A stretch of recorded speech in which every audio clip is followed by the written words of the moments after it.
Bonjour, hola, and hello, everybody. You are listening to Worldwide Tea. It is the international drag race podcast where we talk about everything dealing with the international drag race seasons, the good, the bad, the in between, and we are finally back. Thank goodness. As always, I am Evan Sawdey from Pop Matters.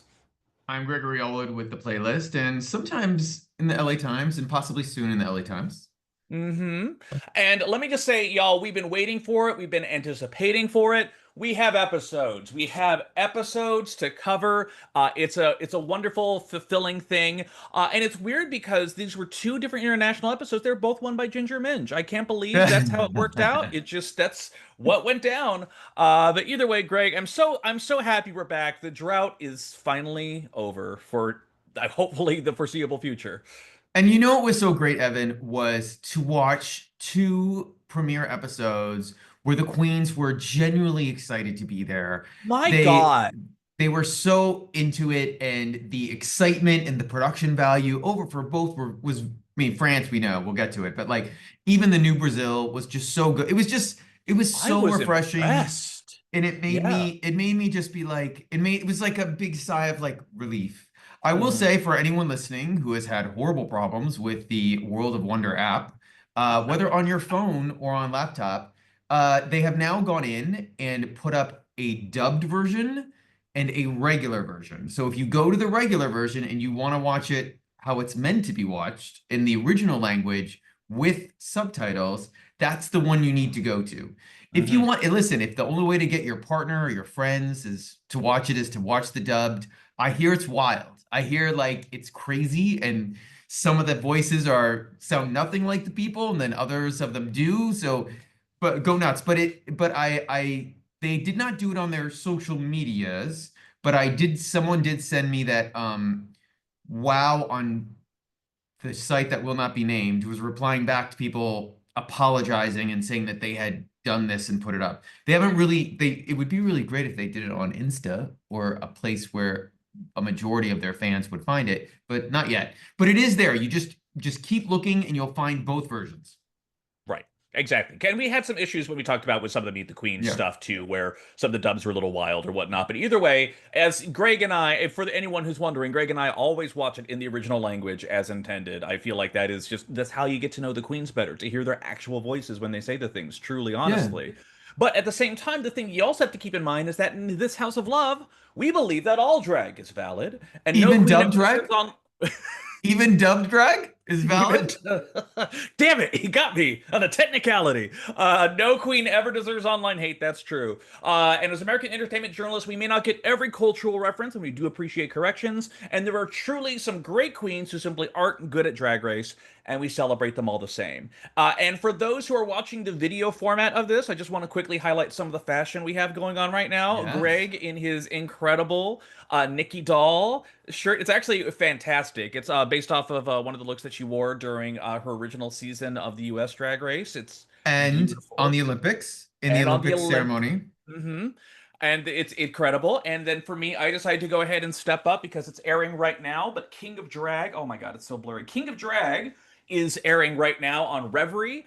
It's fantastic. It's super low budget, but Sasha, not, no, I want to say Colby every single time. Sasha Velour is one of the main judges on there, along with Tenderoni and some just other like drag king legends. It's super fun. I highly encourage it. We obviously encourage all drag over here, and it was just pointed out by one of the queens on the episode of Drag Race France All Stars.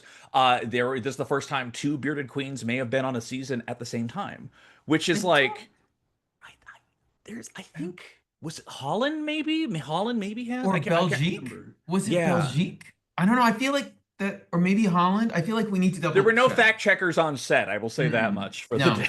but I was just gonna say, Evans, you know why you keep saying Sasha Colby instead What? of Sasha Velour? Because you're just channeling all winners too. When Rue just keeps announcing Sasha Colby wins every week, and Sasha Velour just looks dead faced when she's done the most amazing artistic thing ever. You're just Mhm. channeling. It's like a future. It's like a future channeling. You didn't know you had this power, but I that's had no why. idea. I'm drag clairvoyant, as also that's my drag Yes. persona, clairvoyant.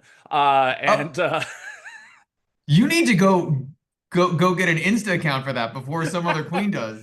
If it's not already taken right now, I will be stunned. But either way, y'all, we got two amazing seasons back. We've been anticipating these for some time. Obviously, Greg and I have a heavy bias for Drag Race France All Stars, so we're going to say that real quick. We are going to jump right into season 2 of Drag Race Brazil. And mama, it was interesting because I'm not sure if you clocked it during the critiques, but it seemed to be they indicated that the show was a giant hit in Brazil proper. They seem to Did they? indicate at one point, yeah, I barely was like clocking it, and then my husband like pointed out like, "Oh, I'm so glad it was a hit when they mentioned it." But that does explain like the workroom for season 1 of Drag Race Brazil was like good. It was serviceable. This one Yeah. they really upgraded everything. It looks really really nice. It's a really good workroom. They clearly have some money to toss into the show more now, and thank goodness for it. Dudu Bertolini needs his insane hair extensions. So, but the thing Yeah. is that the workroom they used was the same one for Mexico and for Germany because they were using the Paramount Studios in Colombia. It's also the same one they had for Global All Stars. Mhm. But Paramount dropped Brazil because they dropped all the international seasons. So WoW's now Mhm. making it. And this season was made in Portugal. So they didn't shoot it in Brazil. And if it is, I guess my thing is like, I don't remember them saying that. If it was such a big hit, and I've talked to some drag race fans who've been following all this in Brazil. It doesn't make sense why a local broadcaster didn't come on board, like Lobos didn't Right. come on board. Because by the way, there are other drag content shows in Brazil, so Mhm. it's not like it's this, a country so conservative or something they would no one would do drag race. But it's just weird. So Yeah. and supposedly, although I didn't see it this season, the season is supposed to be partially sponsored by Grindr, but I haven't seen anything yet. But maybe that comes later. But that was a Well, big rumor. They like anyway. We'll find I will out. say, But I although the most times I heard Grinder was during Big Bertha's routine during Drag Race yeah. All Stars. So who knows? Maybe it's a cross sponsor, but interesting. But I do have to say also, the first thing I wrote here was the workroom in all caps is gigantic. Like it's Yeah. huge. And I think it might be the biggest one we've seen. Am I For wrong? regulars. For I mean, regular? if it's the same one that they had for Mexico too, which I think it is because it's that No, weird no, like no. They're in oh Portugal. The right, other God season damn it. of no, no. Yeah. So we don't know where Mexico season 3 is shooting. Seasons Mhm. 1 and 2 of Mexico shot in Colombia. We Got it. don't know where season 3 is shooting. They haven't even gotten there yet. The Lena Fox's reign is going to be just as long as Lena Galore's, like really long. But this is in Portugal. It's the first time they've used this set, and it just looked huge. I thought the biggest one before might have been Canada, and this has to be bigger than that. Absolutely. And it was France is wonderful big too. too. Right. And it's Fran- just like it feels grand. It feels like I mean, Yeah. it's the kind of thing where why did Down Under always feel so cheap? Because it felt so compressed and that, like Hmm. they couldn't always fit Rue in the same shot, which led to the she wasn't even there accusations, which they did a horrible job debunking, by the way. But like it's like it's the thing where having the space just makes them feel more regal, I think, and makes them feel like, oh, this is a real television production. Like it inserts them in that world so much grander, which leads, of course, to one of my favorite things to happen across this entire show. The opening parade of queens. It's not like Canada 4 Yes. where they walk in and walk out and then they film a video or something. No, they walk in and they stay there. Greg, let's get into it. I'm Yes. excited. All right. And by the First off, way, oh, Evan, I want to go through all these looks. I have comments on every single look. so let's talk about the first one then, which is, I think, our most veteran queen that we might have, which is Paula Hoffman Van Cartier. I love and I thought it was fashion. I thought it was stylish. I thought it was Yeah. fashion. It was. Listen, we talked about this in our Meet the Queen. She's giving very Holland. She's giving very like Northern European like drag, which is very different from all the other queens. And I Right. don't know if that's going to help her, but we'll get to that later, like in the episode. Right. Also, her confessional look, it's crazy to see the work just there. There is just so much detailed indentation in places. And it's crazy because like it's so fascinating to me because I have to remember when you're a professional drag queen, some people their face is their moneymaker, and so they don't care how they look in out of drag. Like everything is designed to look in drag. She does look stunning. She paints beautifully, but she did not win the opening look battle, I will say, if we're No. talking about entrances. Uh Poseidon Drag walks in next in a straight jacket with hair that I said was almost like a dead ass DDC wig. Because it was fun, it was cute. It wasn't like fashion crazy, but it was cute. I was like, I thought it was a fun entrance. It was different. I wouldn't didn't expect it for Brazil. And also, she has a great smile. Like when she Absolutely. smiles, she just like opens up the whole room, and I love that about her. Yeah. Up next, we have one of our trans divas. Chanel walks in a schoolgirl outfit. There was a dress part to it. There were some like blue edgings to it, which I Hmm. thought were extremely interesting. Her hairline was fascinating to me, and I'm not even sure if it was fascinating in a good way. It was just fascinating the way some of it was just lightly braided and kind of like there are parts where skin was exposed that I wasn't expecting. It was a lovely look. It felt a very safe look, but it was still a lovely look, I thought. I didn't get it at all. I thought it was a costume. I was like, what is she wearing? Is she trying to do some like baby girl thing? Like, I didn't really understand it. Baby I did girl. think I thought she came across as super smart. Mhm. And there was a drag. I just made a note. There was a Drag Race Italia reference call out or something with Paola that I don't remember. I think she shaded and said that she should have been on Italia and not on Yes, yes, yes, Brazil, yes, yes. Yeah. which was like a okay. You're gonna air Um, that? I guess so. Yeah. But then next was Ruby Miss Ruby Nox. Nox. The leggiest of legs that have ever legged. I mean, Hmm. you can't Naomi Smalls, let's be real, but my God, when you have a dress that shows off your legs like that, fuck yes, you're gonna wear it. She describes herself as an alleged troublemaker. She might be onto something there. But it was fine. It was, you know, if you're gonna sell sex, then that's what you want to do all the way. But I didn't have that wow factor, but I did was like, okay, if you're gonna have a rockin' body, yes, please wear it. I actually loved the dress. I thought the long gloves distracted. I thought she had these long gloves and it took away from the dress. And I was like, if Mm. she just edited and not had them, it would have maybe popped more. I also thought it was really interesting that she right away wanted to own being, I'm gonna pronounce it wrong, Recife. Like there was some competition between her and Poseidon both being from the same city. Hmm. And I was like, oh wow, this is a storyline. Like you're going to make Okay. this a storyline whether producers want or not. Like, okay. Okay. Well, next we have Adora Black, who is in this giant leopard print coat with this insane black Mm. lace cat suit. It's one of those things where, like, I have seen a giant leopard print coat on Drag Race before. I've seen one of these, like, bodysuits that are mesh before. I don't know what it was about it, but I fucking loved it. I really fucking loved just the effect that came on. It just felt grand. It felt like, even though I'd seen it before, it was like, it just felt well rendered. It felt like a very appropriate introduction to me. I thought it was fantastic. It was actually, I thought, very Sasha Colby. And Yeah. and it was super sexy, but also I don't know if you'll get this reference, but if anyone knows Ray, the British artist, the amazing Ray, she Yeah. sort of looked with that wig and that mug, she looked so much like Ray there. And it like was like, oh, okay. But This in real little life, she looks nothing like Ray. But yes. right. But in It was drag, for a lovely. moment, she did. Yeah, you know, maybe my favorite look. No, there's other. We'll see. I liked Yeah. it a lot though. Up next we had Mercedes Vulcão, who had this theatrical curtain look, which was, you know, had comedic effect. I wrote down, and this is a reference you might get, Greg. I wrote down Kine vibes, the bratty queen who thought she could do it all from Canada's Drag Race season one. Um, I don't know why. Maybe that was just me, but I got some Kine vibes off of her. I wrote, didn't one of the queens okay. Wasn't it a Marie Antoinette look? Am I crazy? I was It like, kind of was, but like it, theatrically so. it was very Marie Antoinette, and I thought one of the other queens said something. Maybe it was just me writing that note down. Mhm. I did think she was a comedy queen, and I thought that she seems relatable. I thought there was something about her, actually, through the whole episode. She seemed very relatable to me. I made a note later on as we got through. She seemed like the adult in the room. And I sort of appreciate that. I hope she lasts a long time because sometimes drag race seasons need that more than others. Mm-hmm.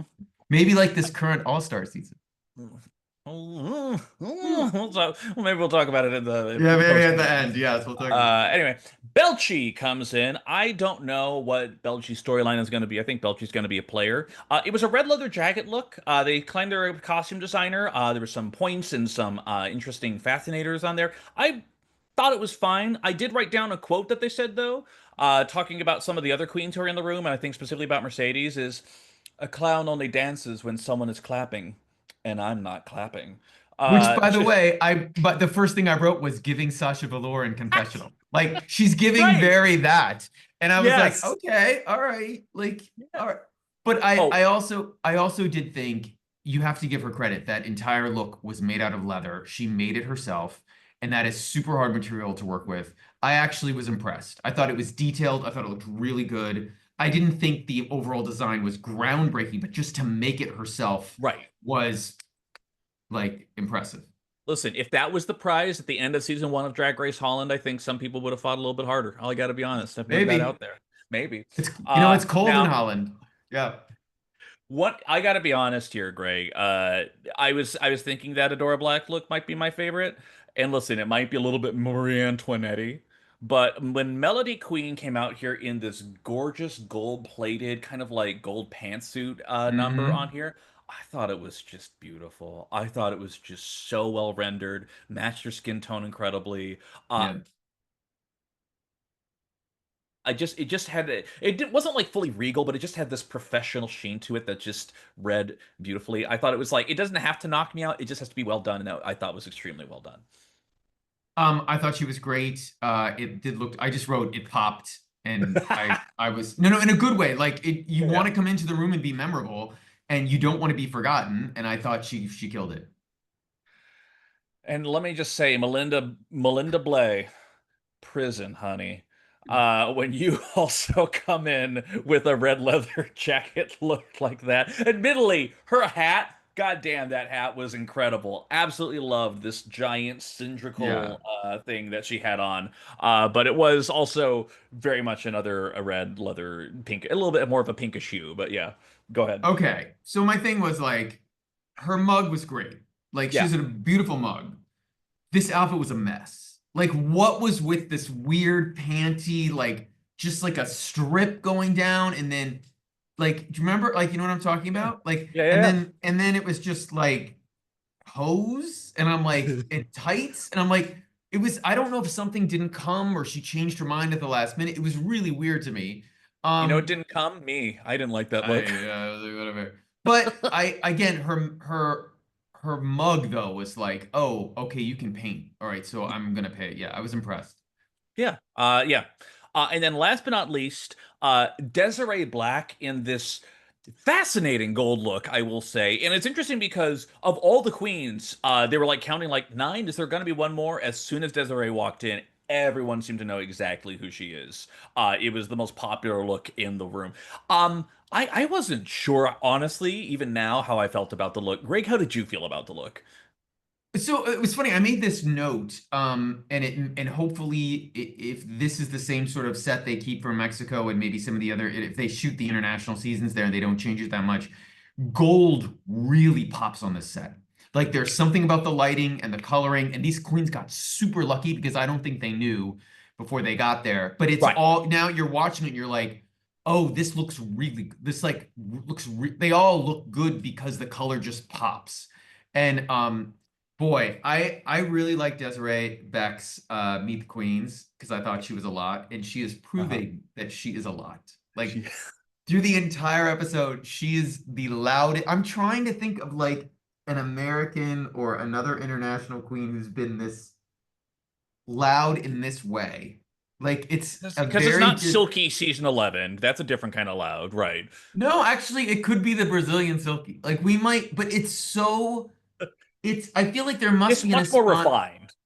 there might be an España queen who was like this that I'm forgetting, but or maybe an Italian. It's Arancia? not a Norma, maybe, but it's not like a Norma Jean who is like Yeah. quiet drama. It was like it's just this loud, like every comment is boom, and you're like, well, okay, like girl, we're 5 minutes in, like save Also, something. Norma Jean was quiet. No, but Norma Jean wasn't in confessionals like Right. projecting. She would be like, like if it was very moody, Chill. like yeah, chill, yeah. Exactly.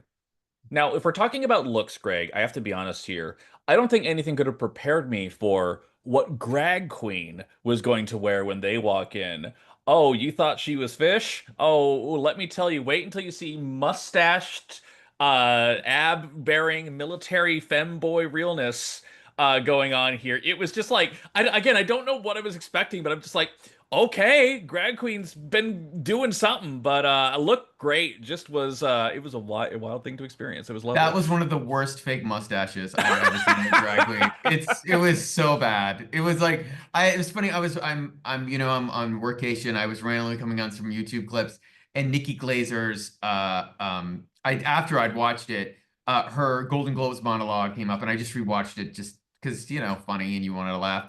And she has this great joke to Timothy Chalamet about how she loved his eyelashes on his mouth, above his mouth, and that's what it was giving me. Like just the word. You have a mustache. This Yeah. was not a mustache. Yeah. For those. I by the could way, listen. if you're I can't listening, be. you really should watch our video. You should go to Yes. YouTube and experience the whole true worldwide tea podcast experience on YouTube. Like To you get this want to see mustache. us reaction. You want to see how white our teeth are. Like trust you want to see this. Henry Cavill could never. That's all I'm saying. Never. But that said, the vibes are very good out the gate, and they then launch into the very first mini challenge, which is Drag Race Trivia. And I got to be honest, Greg. I got to be fully honest here. Family Feud style rounds Yeah. of hitting buzzers. I thought I was going to do a lot better on this than I actually did when I was trying to do it at home. Because just like, what was Organza's opening line? Uh, like some of these were like a little like I got like a couple, but definitely not as much as I thought hosting the fucking goddamn Worldwide Tea podcast. I'll tell you. Well, listen, they no doubt watched Drag Race Brazil season 1 a number of times again hopefully they did before they went to just prepare themselves. We have a plethora of other international Yeah. seasons to watch. It all turns into a big jumble. We like confuse our references. It's just only so much the brain can hold. But you know what? There were a lot of Global All Stars questions, and I wasn't mad at it. Keep it Yeah. alive. Keep it going. I'm all for it.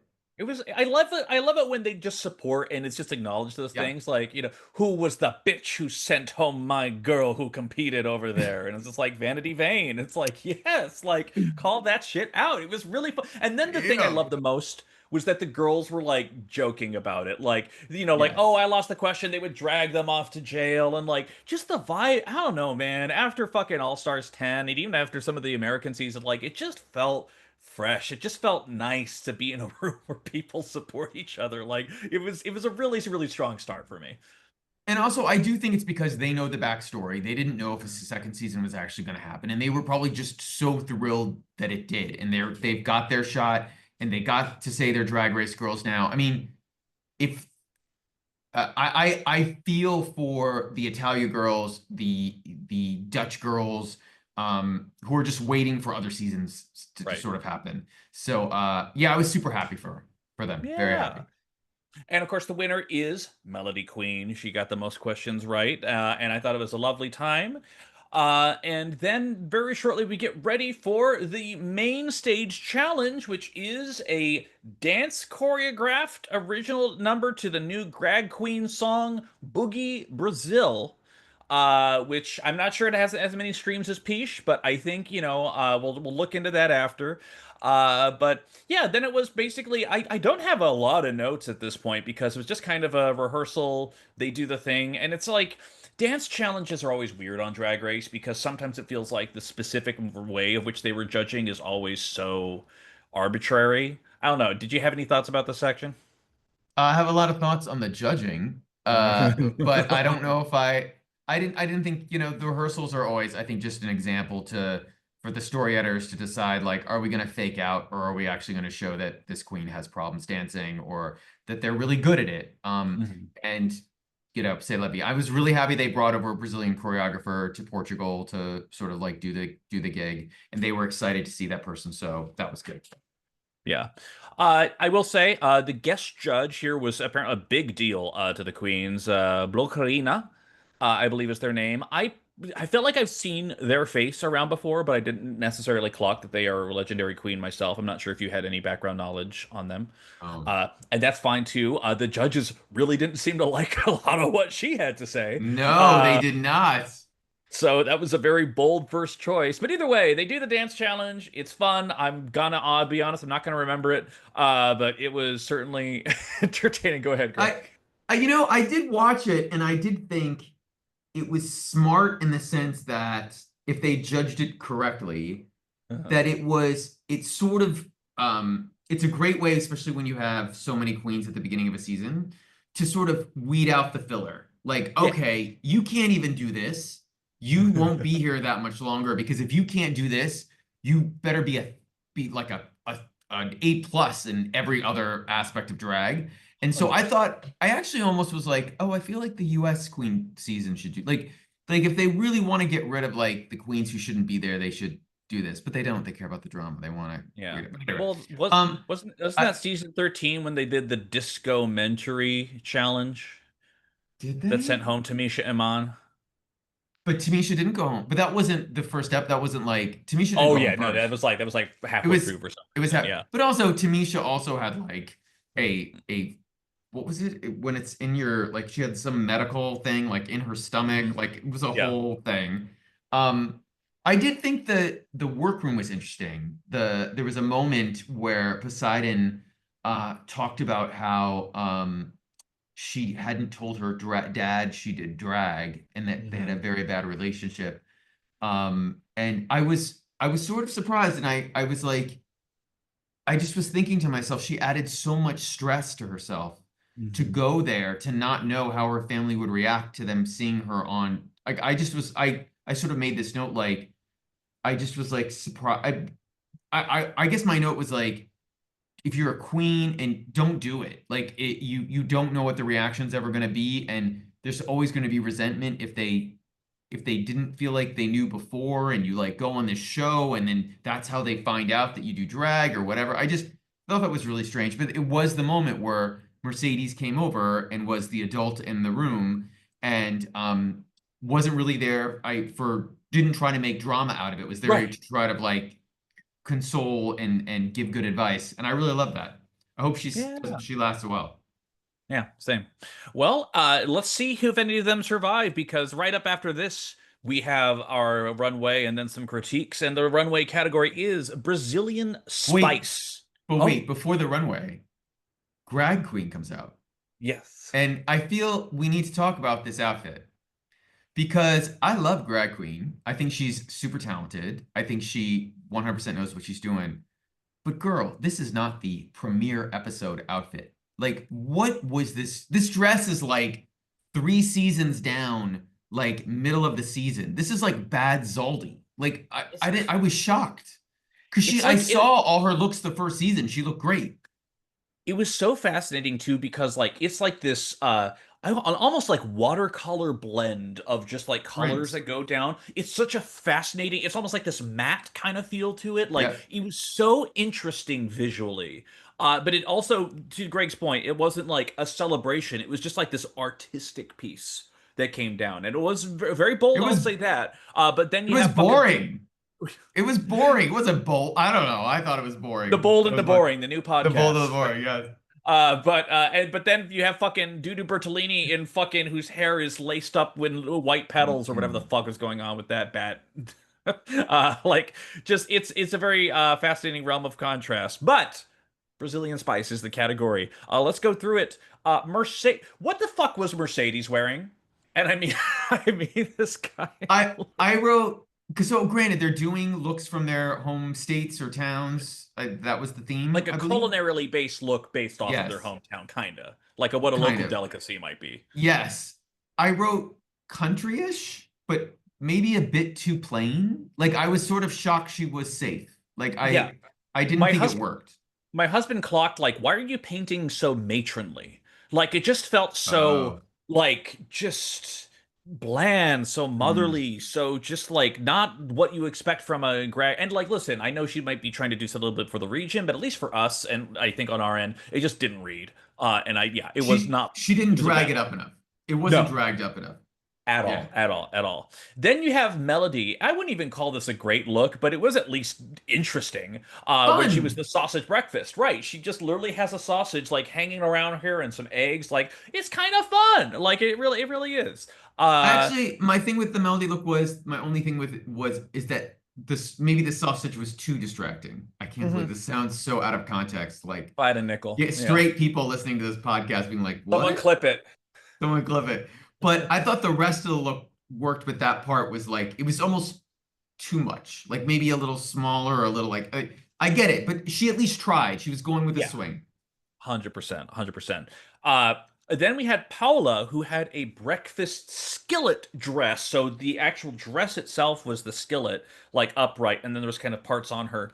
It was it was it was an almost for me. Like it's so funny because we just had All Stars 10 air with its talent show, and we Yeah. had Lydia B. Collins do a whole "I'm an egg" on a wall and then breaking out into a yolk and a skillet thing. So it's just interesting seeing so many different egg skillets across franchises. And the thing is that like for the level that Paula's at, this was not a great look. Like it was fine, it was cute. It didn't have that impact that some of the other queens had. I wrote very Holland, like very Setterjean, like I see Setterjean girl. Hundred I percent. but I'll say this, and maybe it just didn't work as much on TV, but she understood the assignment and it did sparkle, like it was stoned to the gods. Yes. But I Yes. thought, and this is a consistent problem with her because it was also a problem with her Meet the Queens look. Everything from like the torso up is interesting, but everything below her legs is always like plain or black or not like it's almost like she does half looks. And Yeah. it was weird that I hope that doesn't end up being her undoing. For someone on her level, for someone with her level of experience and her, like it just felt like I know you can do better than this. I just know. Yeah. So we'll see how it shakes out. We then have Poseidon with their umbrella dress. It's crazy because you don't get umbrella unless you see it from all sides. When she walks out and she's just facing you, you see two colors basically, divided up, and then Yes. only when she turns around you see the rest of it. You're like, oh, she's an umbrella, and then of course there's the umbrella in the ass trick, which is just listen. The judges called it out, and I think that was deserved. It was not. I don't think it was a super strong look. I thought it was fine. I thought Okay. they were super harsh. I thought she was at least trying to do something fun. And I thought Mhm. it was a little Brazil representation of what my stereotype or horrible, like, I guess, feeling about what, not, let me rephrase that. Not feeling, but like my interpretation of like Brazil drag from everything I've seen online. It sort of felt like Brazil drag.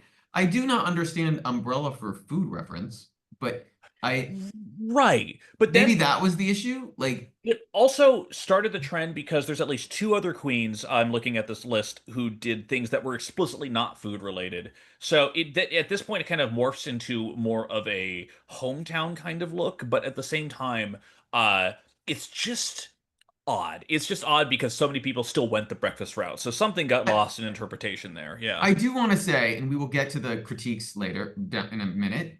I felt like they went, I felt like they wanted her to be low.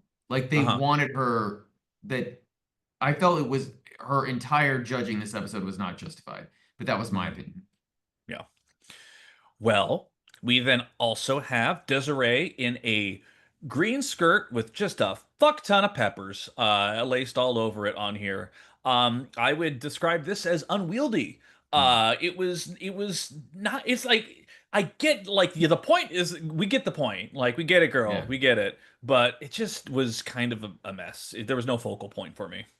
I wrote it felt like a design challenge look. Like it felt like Yeah. something she'd made yesterday. And by the Yeah. way, all for a craft queen, but Love a craft queen. I did think, too many peppers.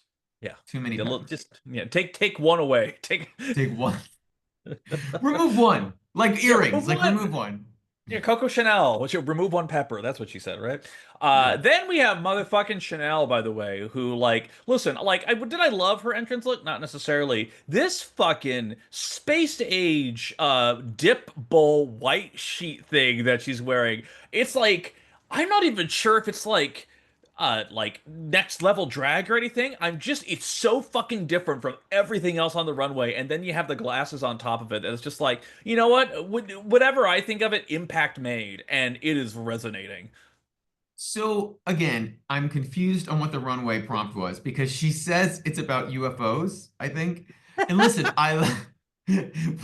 what, what is the food with UFOs? I thought Maybe it we was a miss. dip bowl. I thought you would I put don't, dip. oh, is that what it was? That's what I thought. She did make reference to UFOs, but like, I'm like, Yeah. how else can we interpret this? That feels like the only way it could go. I did love that it was so different from everyone else. I thought it was Yeah. that was a smart aspect of it. Yeah. But the more you looked at it, like the more you just actually looked at it as a look, as something that was made, it's a little not as interesting as you think. Just the more you look, the more you look. Yeah. Then we have Ruby Nox's. I'm trying to get the name correct. Wild Cangaso inspired look with layers. There was layers of ruffles and there was a little bit of a peekaboo over there. I remember really liking it. There were some details in it there. It wasn't I necessarily my absolute favorite, but I still enjoyed it.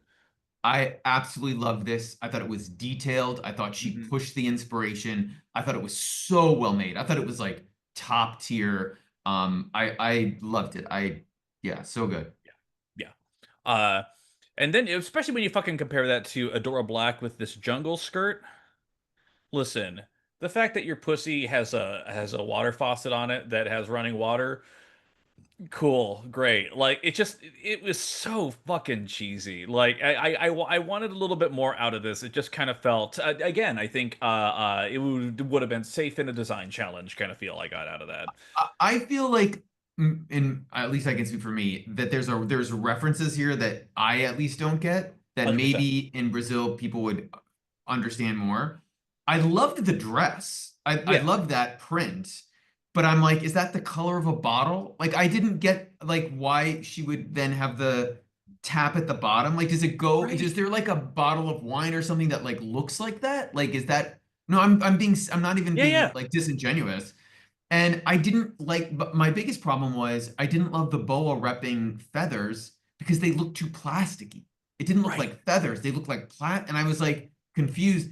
The the outside of the dress, I thought the boots were great, but again, it's a reference. I'm like, what does this have to do with the rest? And she said it Right. was about her town, like she was like where she's from and repping that, but I felt like something there was a disconnect between what maybe some Brazilian viewers would understand and what other viewers would. Absolutely. I will say, with all that said, the color matching on the outfit itself, I thought was really good. It really Yeah. popped in terms of color. It was just some of those more technical Mm. elements that were a little bit not as striking for me. One thing that will haunt me for the rest of my days, though, is this bus stop suit dress from Belchi. It is interesting. It is interesting. It's interesting, right? Haunted in a good way or a bad way? No, I'm Uh, serious. I don't know. Yeah, I don't really know. It was the thing is that like it just felt so while Chanel's giant space age dip bowl thing stood out in the good ways, Hmm. this bus stop thing just felt so incongruous with everything else Yeah, I that is agree. just I couldn't necessarily get a good read on where it landed. Like it was a fine outfit. It's not gonna blow away any list of, most neglected looks that we've ever seen. It just was fine, and then because it was so categorically contextually displaced from everything else, it just felt like it was on the island somewhere. So that's why it kind of stood out in an odd sense to me.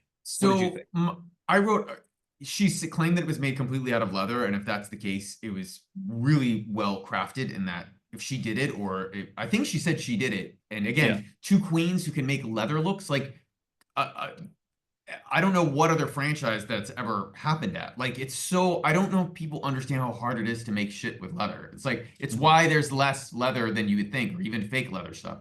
But I thought the reveal was cute, but because Hmm. the ass lit up, but it did feel like a disconnect and it sort of made it seem less cool. Like I thought she looked better before she did the ass reveal. Yeah. I mean, that is probably the one thing when I watch with my husband that he says almost about every look. If they have like a jacket or something else that kind of like accessorizes it, like, why do you take it off? Sometimes it's better when you have that framing reference on for some of these looks. So I'm absolutely there.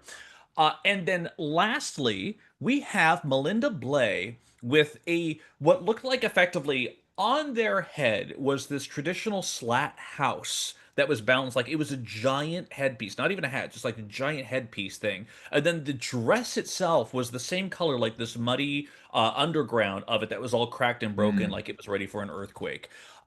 It was very fascinating because again, if we're talking about these standout non-food related ones that we're getting on the runway here, this one definitely had more impact and also it felt more close to home because the bus stop is a bus stop, even though they talked about it being a famous bus stop. This one definitely felt like there was narrative. There was a specific story that was trying to be told, and that's why I think the judges especially resonated with it.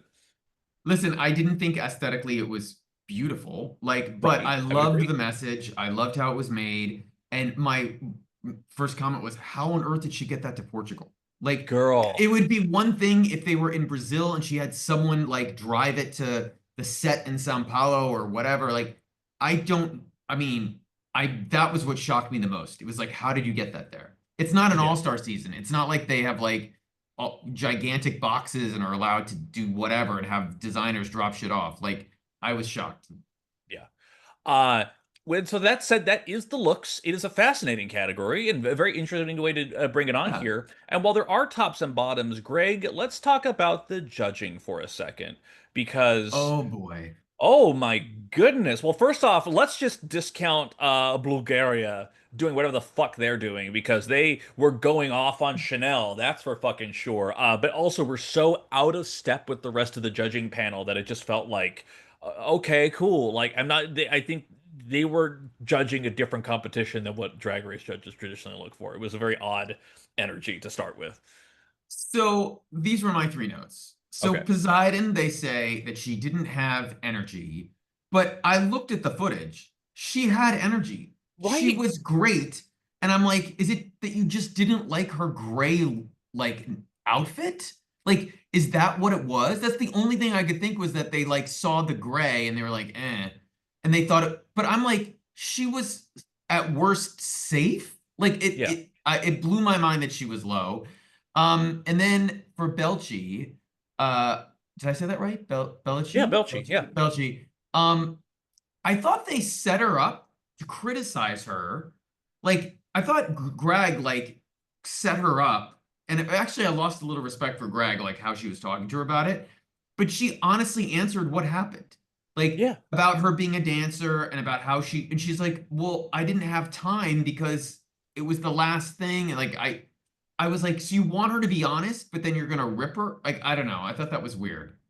Yeah. I would agree. And then my Uh, last one was, how was Belly high?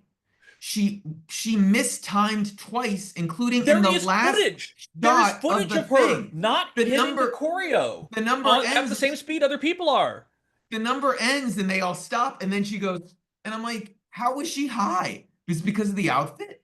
And it does seem like when the other queens were in the workroom that they thought the outfits were talking about it and they were assuming, oh well, the outfits must be part of what's being judged this week, but they were even surprised.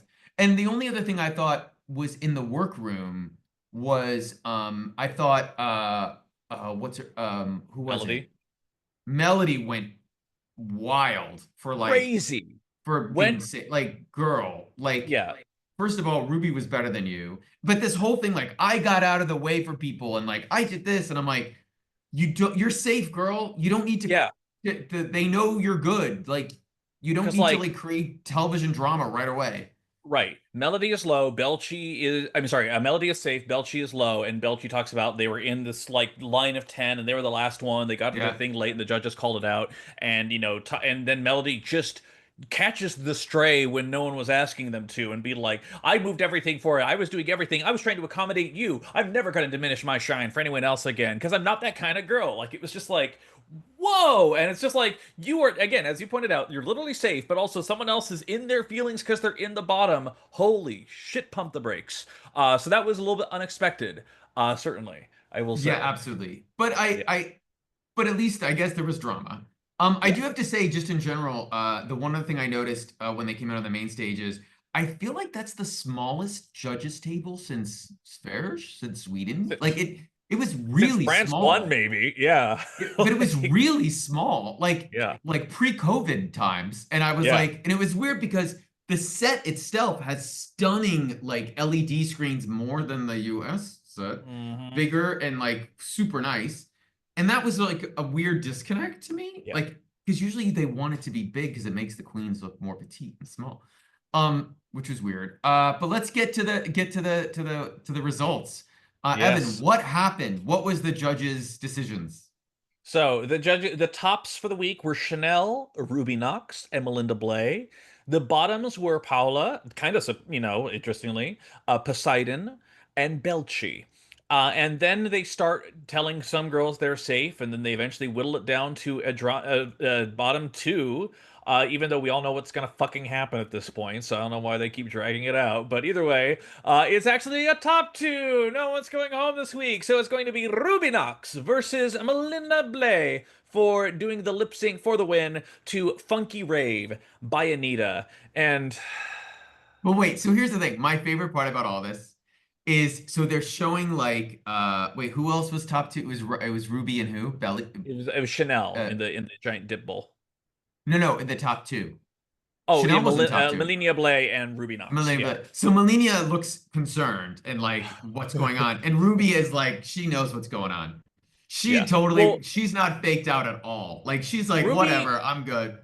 It's so fascinating because Ruby, for those who remember, like her outfit, she has like kind of this crescent moon thing kind of going on the Yeah. top. Like it's just the design work, and I don't think I really actually talked about it as much as I should have.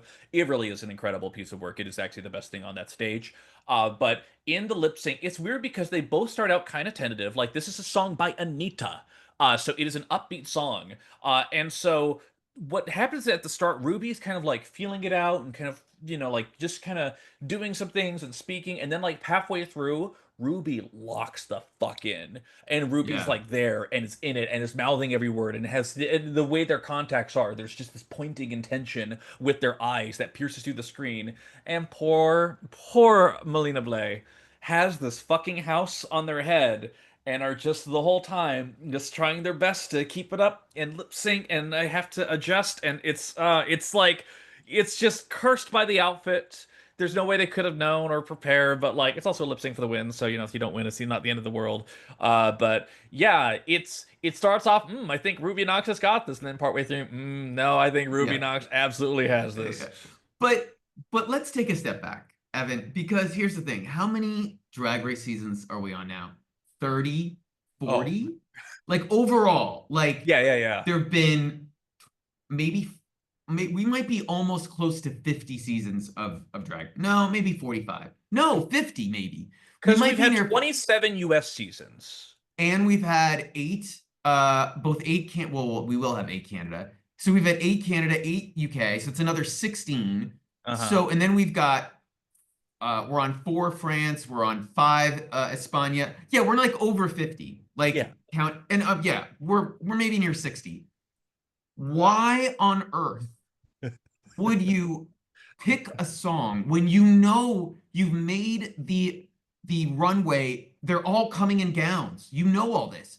Why would you do this? It's bad television. It's a production mistake. Like I If don't get it. Like why not pick a ballad? Like I know they're like we can't have a ballad. It's the first episode. It has to be energetic. Then don't do this runway. Like do something else. Make this down the road.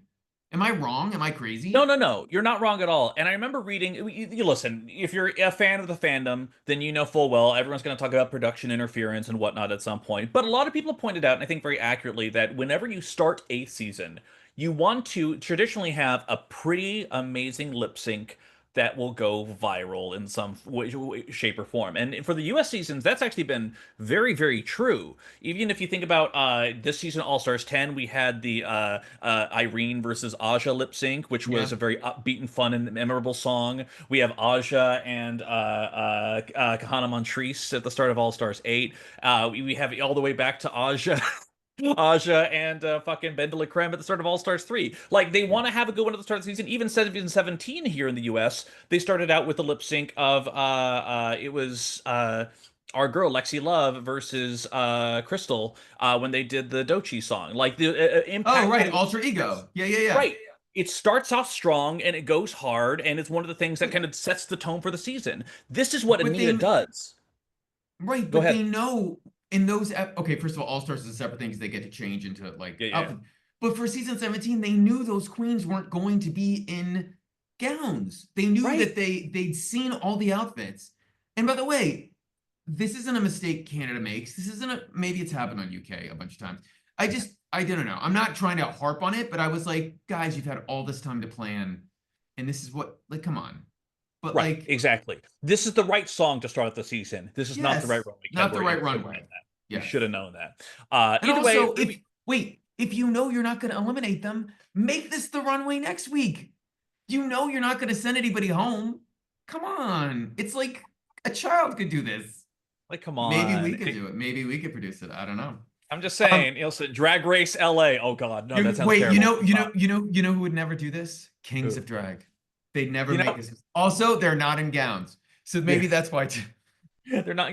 Also, they don't listen. They don't do a lip sync. They do something different every single week for the elimination, and that is what I love about it. It's such a good show. Paul Feig did the splits.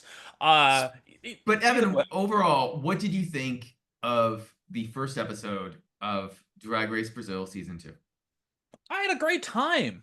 I can almost tell you immediately. I mean, first off, for those who saw Drag Race Brazil season 1, rough fucking start. 2 of the worst episodes to start off the season. Bland, dry, full of air. And so they've cleaned things up considerably. There's a much better rhythm. There's a much better energy. I don't know if this is going to necessarily be the same like Mexico season 1 to 2 jump of quality, but like I do think this is definitely an improvement. I'm not sure if this will be an all-timer, but I love what I'm seeing. Listen, if fucking Down Under can turn it around, any season can. And season 1 of Brazil wasn't bad, but we're already off to a very strong start, and I'm excited about that. How did you feel? As someone who's watched every possible drag show or outside of Kings of Drag, which I need to watch, that you could possibly watch, outside of Las Dragas, which is the Mexican show that, because I don't think there's English subtitles for it. I could not get past the second episode of Brazil. Like, I just could not. I thought it was the worst thing I'd ever seen until Thailand. And this is so much better. This is leaps and bounds better. It reminds, actually, it's interesting. It keeps reminding me of Sweden. Like, I don't know why, but there's something about it where maybe it's, also a lot of these queens they're not babies. They're like, a majority of them are over 28. Like, a lot of them are like in their early 30s. And there's something about that also reminds me of Sweden. And I don't know. And also I hold Sweden in high esteem, as you know. So I'm more excited about it than I thought I would be, which I'm down for it. Yeah. And listen, I'm excited for it, but also I got to be honest, this was like an appetizer. This was more like I was excited we get to talk about drag again, but what I was really excited for in my heart of hearts, Greg, was the fact that we have a motherfucking all-star season of France that just started. I mean, you heard it in our Meet the Queens, and please listen to that episode. We were excited for it, but I can almost definitively say, and maybe Greg will disagree with me, I don't think he will though, it did not disappoint. No, it didn't. And in fact, this was the best episode of Drag Race I think we've seen, certainly this calendar year. Yeah. I thought it was absolutely fantastic. It made me, I'd already seen the episode of All Stars 10, which is to many All Stars US viewers, iconic because of what happened. Spoiler alert, like mistress drama, goes home, whatever. I completely forgot it happened because I became so obsessed after watching France for like 24 hours. It was so good. And I I gotta be honest, and because there was a joke where when they did the reading challenge, where one of the queens was like, "Oh, no Sarah forever, no," like about the queens who didn't show up, Cookie cunty. no Yeah, Cookie yeah. Cunty, and because I was a little worried, I was like, those are some big names that didn't come back, and this cast is just they like you want it's like you want none of them to go home. Well, maybe not that, but like almost none of them to go home. Just so good. Let's start with the workroom. Evan, Let's do it. who comes in first? You know it's Big Bertha, baby. In this, actually, I love this outfit so much. This like it's like this black dress, but then there's this very specific kind of pointed up little hoop part of it too, where you get to see a little bit of the pink underside. Like it's the thing where it's like, is it the most amazing? No, but like it's just fun. It's lovely. It fits her perfectly, and she's so excited to be there. And that's like one of my favorite parts. It's really What fun. What did you think? was it a cherry? Like it sort of looked, I couldn't tell what it was supposed to be referencing something, but I thought, Yeah, is it a I didn't cherry or get a hat? Cherry. Okay, I need to relook at it. Yeah. I was so happy to see her. Smart to have her come in first. Um, I I do have to say though, I did look at her original outfit she walked in. The original outfit she walked in was maybe a little better. But I'm so happy she's there and she's happy to be there and that got me excited. Yeah. And then comes in Misty Phoenix with girl, this is All Stars. I'm sorry. I know. Like I wrote she's in this that. blue dress, and it's like listen, the mug is amazing. She has improved her makeup game all considerably already. It did not make up for the fact that girl, this is fucking All Stars. Please step it up just a little bit for the entrance look with this I basic ass blue think dress that you're wearing. so the idea is it's like if you haven't watched it, hopefully you've watched the episode, but if you haven't, it's like zippers and like belts. And I think in person, she probably thought it looked better than it looked on TV because it's Yeah, just small. And I 100%. think she Yeah. probably thought it looked so good. And probably if you're at a performance or at a club or a photo shoot, it looks great. I did like the zipper in the back. I thought it was really fun. There was a gigantic zipper, like fake zipper over where the real zipper was, and I thought that was cool. But it was Yeah. very performer. It was like this is what she would wear like on a Friday night gig, in She's ready to Paris. lip sync right now if she needs to, Yeah. which I will say. Second performance, the second performance of the night outfit. Yes. Yes, yes, yes, 100%. Or maybe, runway of Drag Race Brazil, who knows? Yeah. But Mami Watts in this fucking baguette dress. Oh, I cannot tell you. Like I was already pretty happy to have Mami Wata back. Like I always enjoyed her on her season. She's so fucking ready. She's ready for this Yeah. whole fucking thing. I loved her fucking baguette dress. It was so goddamn cool. And just her vibe. She's just she's in her full power. She's in her full element. What did you think of it? I thought it was super fun and a great spin on her Baker moment from her season. Uh-huh. And the more I thought about it, I think first of all, she is so much more, not that she wasn't confident on her season, but she just seems so much more confident. And it might be because Kiona and Sarah. like Zara aren't there, which makes it, um, and they were so that season is, we talk about it as one of the greatest drag race seasons of all time because of the cast was incredible. She looked amazing. I'm so excited to have her back. I will say I feel like we have a little bit of production pushing. That's my only criticism, but I love her and I'm all for it. It's an all-star season. It's going to be what it's going to be. Exactly. It's funny because we were out at a friend's thing last night, and as we are on our way to precinct, our friends in the car were like, "Oh yeah, we just finished France too." I'm like, "Oh, all this time later, cool. What did you think?" They're like, "Oh, one of the best seasons we've ever seen." I'm like, "I know, right? Yeah, Well, why are you watching it right now?" And they're like, "Oh, we want to get caught up for All Stars." I'm like, "That's how you do it. That's that's how exactly how you you do do it. it." So No, I you was know very why they excited did to it, see. Evan? They did it, Evan, because they listened to the podcast and they knew that they were listening to you and we've been hyping it forever. That's why Yeah, you and I are taking credit for your friends watching this. I think that's absolutely fair. But then again, I meet some of your friends. They're like, "Oh yeah, I heard you on the pod too." Listen, everyone who's listening, we love you so profoundly. Yes, Our only ask, if you could just give us a rating on the iTunes or the Spotify or whatever, just to give us the visibility or whatever it is. Be honest with us. But we would love to yes. hear what you think. That said, Kam Hugh. Oh my God, Kam Hugh coming in with this fucking pigeon look. Like Unbelievable. I loved it. I loved it. Stunning. It was Also, I will say if you on Insta, these queens are fucking killing it. She has this stunning video that she has put out where she transforms from the old outfit into the new outfit in front of the Eiffel Tower. Go to Kam's Insta, check it out. It's unbelievable. yeah, yeah. It's really, really good. Oh, Uh, and one quick thing, and I feel like it's gotten lost. I'm surprised more people haven't talked about it. Someone did not look thrilled that Kam was there in the workroom. Did you notice? no, who did you think? So Misty had a look on her face that was not thrilled.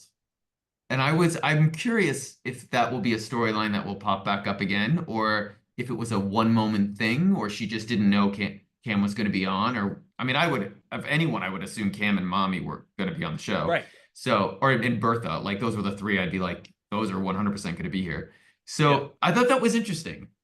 If you Yeah. go back and watch it again, she doesn't look plucked, but she's not thrilled. No Yeah. smile. Not as energetic as everyone else. I would agree with that. That said, it's also interesting because clearly production has worked with the team, with the queens themselves, because when Punani walks in, the lights do dim so that her Mm. LED outfit can be seen. Uh, I didn't love it. I, you know what? I loved that she was, first of all, she is an amazing fashion queen. Mhm. And I love that she was already pushing the other girls with just the workroom entrance. Like, I Yes. thought it was like, I thought it was a statement like, oh, I'm going to come in here and I'm going to show you who I Mhm. like, be ready. And I loved that part of it. I also don't, it probably looked better in person than it caught on TV because the lights weren't dark enough. Yeah, I would agree. They did dim them on her request, They which were, was great. yes. That then, listen, when there's a fucking little pink Riding Hood outfit that comes in here, and it's not a wolf, it's a rat head, as far as I can tell. Or maybe it's a wolf. It looks very mutated either way. She's like the big bad wolf, but also the grandmother, and then also Little Red Riding Hood. I think the disconnect was that the outfit was partially fuchsia, and that if she made it more red, they have a confessional. It might be Bertha saying like, "Is she the red?" Like asking who she is. Yeah. Like, but there was a disconnect. It did look great if she didn't have the hat of the rat or Rat head, which whatever was it so was. off the color, right? But either Yeah. way, Peach is fucking insane, and I love her for it. She's looking great. I Yeah. I will say, as someone who was not a fan of Peach on her season and thought she was overrated, still think she's a little overrated. I did love her updated confessional look. I thought Yeah. she looked better. Like, I am also glad she got rid of the twist on Oh, the thank God. I mustache. hate that Thank shit. God, I Fuck. hated that. Yeah. But she looks good and she looks super confident. Like Yeah. she came in about as confident as Mommy did. Yeah, which is a good thing. I think again, if you know you're the fan favorite, that could both be a gift and a curse depending how you Yep. play it. But meanwhile, Elips comes back, and what's that one song, Greg? Do you remember it? Brown cow stunning, it's an ooh ah sensation.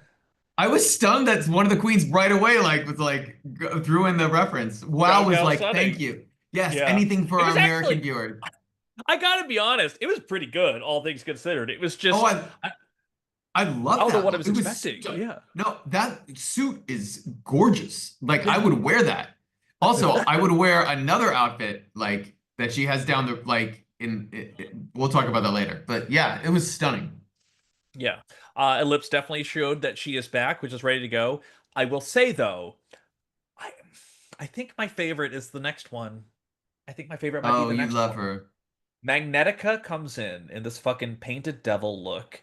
Every little tiny fucking detail. Like we knew Magnetica was great at makeup, but like it just feels amazing. It is just brilliant how she paints the overall effect. It's a knockout. It's just an absolute knockout from the get. It's really, really cool. I wrote an artist stunning, like Yeah. beautiful. Yeah. And then comes Soa de Muse in a kind of a pantsuit kind of thing with a whole bunch of eyes stitched all I over love it, and her hair kind of in a little bit of kind of a curled jumble with the braids. And it's not necessarily as fashion forward as some of the other ones there, but she's oh. very excited to be there. Oh no, I disagree. I actually thought it was Oh, a stunningly cut outfit. I thought it was no, I actually, my opinion is that it was very fashion forward. And I thought it was very French. And I thought it was, if you go back and look at what her outfits were on her first season, I thought it was perfect. It was the right choice. I love that she's already there for the drama. She knows what she's there to have. She's there to have fun. Also, we need to remind everyone, she has won more money than the winner of this, whoever wins this season, which could be her, just on Global All Stars. So in a way, this is for fun. Like, but also she has Global All Stars money to pay for new outfits. Exactly. I did think the one and by the way, this is like the most like nuanced criticism of judging of an episode that was an A+ to an A++. I maybe would have had Soa come in last as the surprise because she'd already been on Global. They immediately talk about, they already say it like right away. She's a Rue girl now. And they didn't, because instead they make the surprise who, Evan? It is Ben de la Creme. No, I'm sorry, I'm getting that wrong. It's Jujubee. It's Jujubee. It is, I mean, low key, it's like, it is, I did write down Ben de la Creme pink tiger print. I mean, she would never do anything this messy and wild. But yes, motherfucking Moon is back with an insane kind of look, I will say. But it's Moon, so I'm not mad. Moon is back, everybody. Moon is back. What did you think of this look? I'm not sure if it was my favorite, but it was definitely interesting. I think that the thing that I wrote that I noticed right away is the other girls. I mean, they were happy to see her, but they were not impressed by what she was wearing. Like they all were like, "Whoa! Like, what do you?" It was a little bit of like, "What are you doing?" And I think Kam even, it's like criticized her wig or something. Oh, she criticized her wig as being like some out of the box or shitty. And I actually thought that was the best part of the entire look was like 100%. The wig. It had so much character and personality. Yeah. I thought she was being harsh. I thought, yeah. And then and then what? I'm sorry, I got ahead because I was looking at my notes. But Evan, what happens next? The girls are talking and they realize they're the only, though there's nobody else left. The pigeon goes off, the rooster, and who walks in? Well, first off, the girls do my favorite thing of all time, which is Coco la colico, Coco la colico. I love it every time. It's so stupid. I love it. Briefly, before we jump into the next part, I just want to highlight Soa de Muse said, I'm, quote, the Rosa Parks of Drag Race France, which is a wild fucking thing to say. I will note. What is the context of that? What does that even mean? I think because she's sitting down and someone's gonna have to remove her. She's gonna be in Drag Race France. Yes, forever. I get it. Okay, she's gonna come back. She's the poopy poison of Drag Race France. But yes, Nikki Doll in her room mail in a not the fanciest dress ever, but whatever. But Nikki Doll does finally come out. Everyone's excited about it. Nikki Doll is excited to see the girls. She announces the prize money, announces there's changes to the judging panel, including Loic, who will be there. And Mommy has the quote of the last time Loic was here, he said, "Whoever made my dress should be in jail." So they love his comebacks. Apparently, he's the La Roche of France. Is what they're trying to bill him as, which is an interesting pivot. But yeah, everyone's excited. The one thing I noticed when Nikki came out, because she mentioned about Soa being there, is it sounded as though she thought Soa might have been unfairly judged on Global All Stars. I sort of took that away from her comment. Between that and also Greg calling out who's the bitch who sent home my daughter on Global All Stars. Listen, the hosts are defending their girls. Yes, they are. They're defending their girls. And I think as well they should. The home mother should always have that saying. But yes, then they go into the reading challenge, and so good. It was so good. It was so good. I didn't know who was gonna fucking win. What? Yeah. It was. I wrote. Oh wait, do you have any highlights? Because I didn't write down any highlights. A lot of them were going by too quickly for me. What did you have written down? I just said that Kam was harsh. Like she was vicious. Magnetica shocked me. Like did not know she had that in her. And then Punani brought the receipts. Like that's so. And I would say Magnetica did win it. We should say, but go if you haven't watched the episode, go back and watch it again. That part is just so good. Especially the comparison is like they all on All Stars. Granted, this actually is the same length this episode was as All Stars 10 this week. They let them like all of them had multiple reads. Like no one was edited like to within an inch of their life, as opposed to All Stars 10 this week, which comparably, it's been a long time since a US show has had a good reading challenge. And this one was pretty good, but like some of those queens had one read. Like, Right. and I love that this let them actually like talk and There was engage. breathing room in between them, right? This is why they should not give up on doing the reading challenges. Like 100%. this is why. Like this is why you keep doing it. Exactly. And then after Magnetica wins the mini challenge, good on her, we're so happy. Then we talk about how we're going to have a maxi challenge, which is not just a talent show, but a talent show that has to have a magical element in there. It's abracadabrabra. To which I say bruh. But it's certainly a twist and definitely adds something to it. But you know, France producers are getting a little wild on there.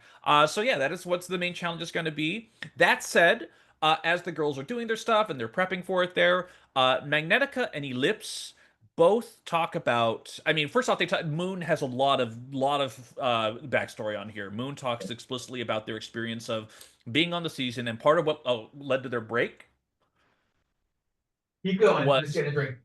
Oh, you're good. Part of what led to their break was the fact that they were telling some things in the confessionals that they hadn't told their family or even some of their closest friends. And so as the season was going on and they're realizing this is going to go out, they're like, oh, this is going to fuck me. They don't hear it from me first. So that's part of the reason why they left. And then they talked about how leading up to the finale and watching the episodes actually play out was actually very reassuring to them of just how their message was being received and how fans were embracing them. And there's a very good reason why they wanted to come back and prove who they were. She had a fantastic week, if I'm being honest. Like it was really, really cool to see. But this then also brought up Magnetica and Elips had similar conversations about how, due to their lower performance rankings on the show, they had thought about quitting drag for a period of time, or like went through like a month or 2 month process of just not doing it after doing it for, as much time as they have. So it was very interesting because we know for a fact that this is a hit. They're doing the live finales. It's a very well popular show in France. There's millions of viewers on this here, so they are celebrities. It's really a star-making machine. And so if they don't do well, they feel like that's a personal reflection on who they are. So them kind of working through this and talking so openly about it in the workroom was actually really fun to see. Like, it was really, heartwarming to hear them all relate in this way of like, especially for some of the early outs, like, yeah, it's hard. And the hardest person of these critiques is probably myself, genuinely. I to be honest, I felt so sad for Magnetica. Like the idea that she wasn't even the first season. She knew it was a hit. She knew that she knew she was going to be part of a tour that was going to tour for like 6 weeks and she's going to get paid. Like but still would want to quit. Like I was sort of like taken aback. Like I felt really bad for her. Yeah. But I love that they talked about it so openly and that was left in the edit too. Like I thought that was really cool for them to kind of acknowledge it. But we also talked about, for the record, last week, Greg had his opinions about the judging panel changes too, where we have a lot of white straight people on the panel for the most part. But we do still love what we have, and I didn't think the judging was too egregious in any particular way, unlike some of what we saw with Brazil this time out. No, I thought it was almost all on point. I didn't really have an issue. Or wait, Yeah. maybe I did. Actually, I thought my top two were different. Yeah. When we get there. But also it's splitting hairs. Like they were all for the most part like outside of, well, we'll get to it. Like outside of one performance, I thought you all could have edited them to be the top. Like so it was one of those, except for one, and we'll get to it. Yeah. Well, hey, it's abracadabra time. Can you say that for me? Can you say abracadabra? Abracadabra. Abracadabra. Wait, abracadabra. Right, it's hard. It's hard to do. Wait, hold on. I think I have the full lyrics. Abracadabra, unana. That's the heart she says. Oh, wait. sorry. No, wait. There's no way that they could have made this shot before that song came out. Right, I'm pretty sure. Had to have been. Wild. Right. Nikki's mind. Nikki's mind. Clairvoyance. Clairvoyant. Clairvoyant. She's gonna be there. Clairvoyant. All right, so they do start the talent show. Peach opens it up, starting with a piano song. Kind of sounds like Stromae with the voice. Actually, really well done and rendered. Then the editing was kind of fucked for me because they did like they were in a suit and then they walked through a curtain or they stabbed a curtain and came out in a dress and then did a hip hop dance number kind of thing. Which, as one of the queens in the thing pointed out, was almost exactly what she did during her first talent show on season 2, and I agree. Like it's almost the exact same thing. Go ahead. Uh, but she did change into the dress that was the dress on the big Yeah. poster that she cut through. I wrote good energy when she did the reveal, but it felt familiar, not because she's done it, but you've seen this number on many talent shows, especially international talent shows. Yeah. That what was that? I think there was one of the reading challenge jokes was it's like yeah, Peace, you don't have 0 listeners. I was on tour with you. You forced everyone to listen to your album. I thought that was wild because you and I have talked about this. That her song from her like that she released after her season has like 1.5 million views or listens on Spotify. I'm like, yeah. That was a hit in French. Like, why are you ripping on her? I don't know. I thought that was weird. It's all they have. It's all they have. They're jealous, baby. They're jealous. That's right. Yeah. So Punani, who for some reason decided to paint like Lydia B. Collins for this, I don't know why. Punani is doing a comedic monologue in front of a piano and has a couple reoccurring magical elements going on. What did you think of this? You know, I'm not sure where she wanted it to go. It felt like it would have been better if she had more time. I think did they have a minute or 90 seconds? I'm not sure how much time they said they had 60 seconds. Yeah. They had 60 seconds. I felt like it sort of reminded me with Irene, the alien's famous screwing up the water thing, where she had done that many times before, but it was a much longer number and it works better longer. I felt like this could have been better longer. I thought it was funnier than some other things I've seen, but it felt when she walked out, it was so flat. Like it just, it didn't really work then. Oh, and as they called out, like, why are you wearing a parachute? Like, yeah, it's not fucking Tia Coffee during her wedding speech during UK season 2. It's like, some might ask why I brought a trumpet with me. Good night. Like, it wasn't that level of absurdity. It was just kind of, okay, like there wasn't any explanation to it. So not her best. I was a little surprised. Elips with this ghostly marionette number that's going on. Yeah, please. The idea, we're getting ahead of ourselves. The idea this was not top 2 was utterly insane to me. Thank you. I wrote in book caps, brilliant, utterly brilliant. This one of the most for 60 seconds, like captivating, like, somewhere Sasha Velour raised a glass of, champagne or whatever she drinks, and like cheered her. Drag. That's drag. I just thought it was amazing. Low key, this was the narrative for Elips this entire episode. A queen who, as we remembered, went home like a couple episodes into season 1, and Greg and I didn't really remember too much from the Meet the Queens. She came out the fucking gate. This whole thing. This is what you want out of a fucking All Stars, is someone to do this kind of shit that impresses you. Yeah. And I will explain who I just didn't think. There was someone who was in the top 2 who I did not think should be in the top 2. But up next was actually Big Bertha, who did a beautiful song that she sang live with live singers that she wrote herself about Grindr, I think. A Grindr hookup, a sad Grindr hookup, yes. A sad Grindr. And I thought the magical element at the end was awkward. It was clunk. It was But I still thought that overall it was a very, very strong performance. It felt like a safe performance to me, ultimately, at the end of the day. Like, if Yeah. I was judging it based on the performances, it wouldn't be top, wouldn't be bottom, it would have been perfectly fine. The whole thing, like, we've seen this fucking thing a million times. She has an umbrella, turns it upside down, it's all glitter, and as the glitter drapes down, oh, their outfit changes. But Bertha's way of doing that was clunkerella. Like, you could see all the elements. There was nothing really magical about it. It was just stagecraft. So, if you want to ding her on that for having a weak magical element, sure, but also, Peach also had a weak magical element, so it's like it wasn't really, that But also, she sounded 10 times better than Peach. Like her voice as 100. a singer. So whoa, whoa. And listen, Peach fandom over here. I thought they both sounded good. I will say that ultimately, though. But I mean, yeah, I thought Bertha sounded perfectly fine for what it was. I I wasn't sure if the people thought, like, because the song wasn't wholly comedic. Like, even though she's dropping Grinder a lot, it is a sad hookup story. So I'm not sure if that wasn't the energy or the vibe, but it was definitely odd how things played out.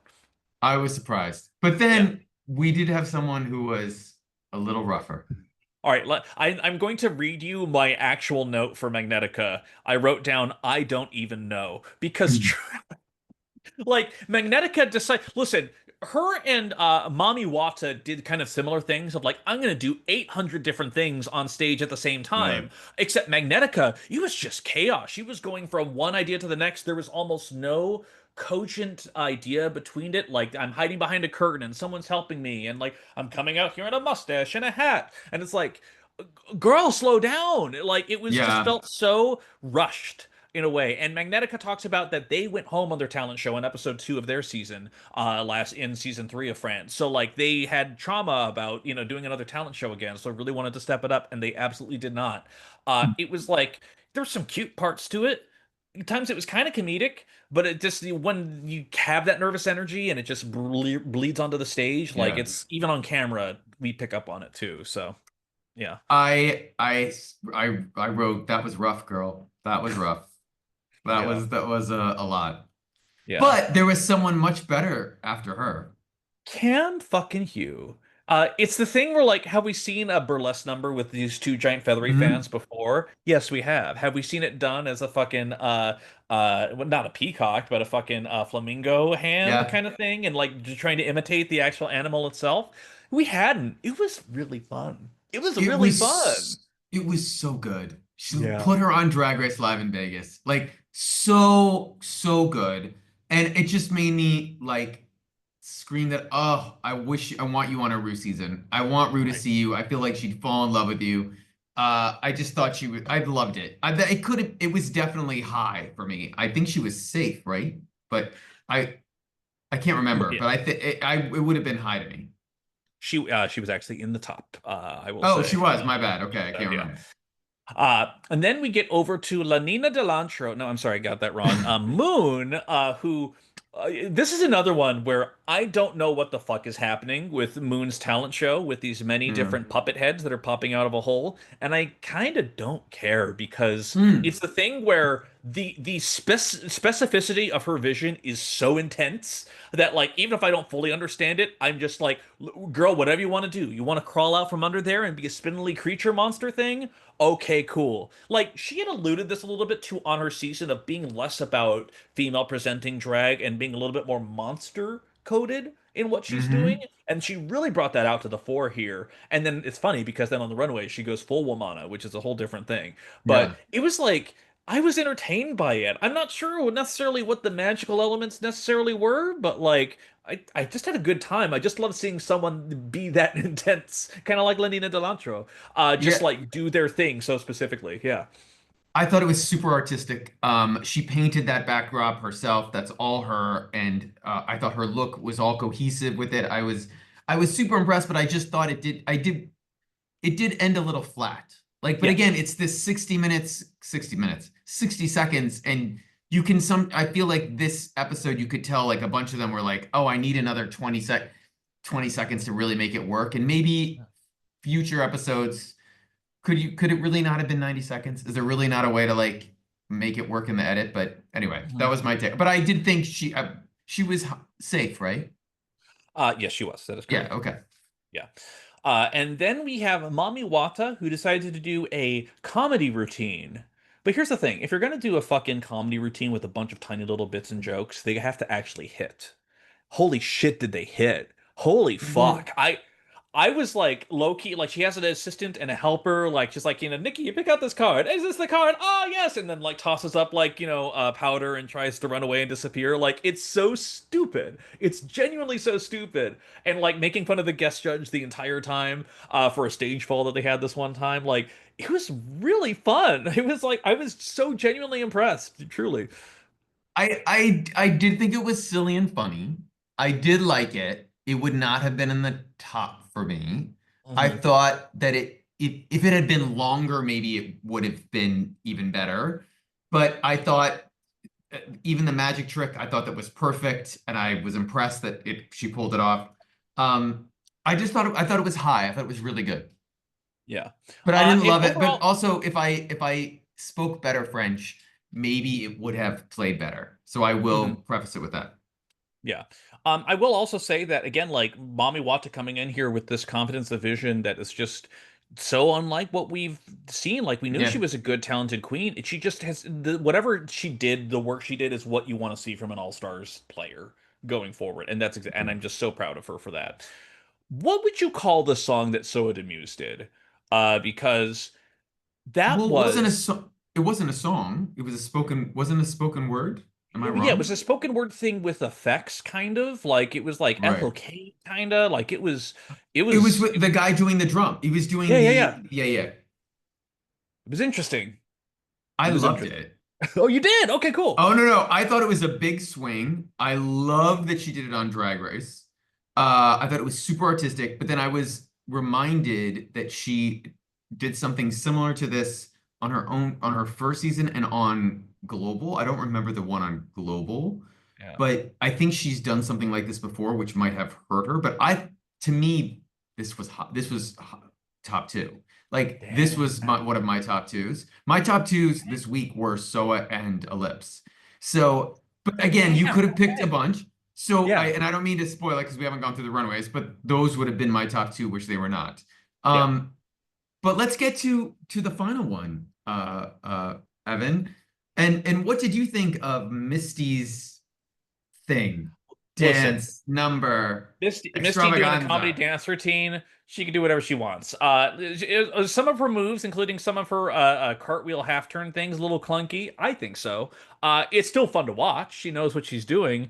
But then she does the old transformation box, which is a kind of a magic classic standard. There's a giant lock box beneath you. You have a curtain in front of you. One, two, three. You throw up the curtain, and then like someone else is there. But I'm like, well, if she's the one doing it, who the fuck is gonna be there? Oh, no worries. Just fucking La Philippe just being there as part of the surprise. I was just so stunned. I'm like, what the fuck happened? I was just like, I don't. Did we know? Did anyone have any idea? Did they not catch La Philippe on fucking Well, set? Like, it was so wild. It was just out of pocket. And that's the part I think I love the most about it. well, no, I think LaPhilippe was in the box the whole Yeah, time. no, Like, yeah, yeah, exactly. Yeah. yeah. My, I first of all say that saved the bit. Like, I didn't think it was good until that happened. Yeah. And if they want to give her credit for being that smart to be like, I'm gonna bring the winner of my season out and have her like come out of the box in a transformation for the magic part, okay. Because let me tell you, the look on the other queens, they were plucked. That Mhm. like because they hadn't thought of doing because they hadn't thought of like, oh wait, Right. I could have done this. Like this was an option. Like I get it, Texting Kate on but her right yeah, now. yeah. But also I was like, I didn't think that that should have made her top two. Like Yeah. I just didn't think the rest of the number was that good. But I loved that moment. Um, and also, bless LaPhilippe, getting like commercial endorsements, like making money, like, and also I feel like she will still be the reigning. I don't know how they do. I feel like she's still reigning until the next real season happens. Maybe I will see how France handles it. But Yeah.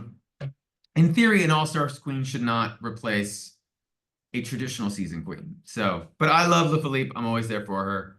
But we have a runway, Evan. Gold, Gold, j'adore. I'm sold.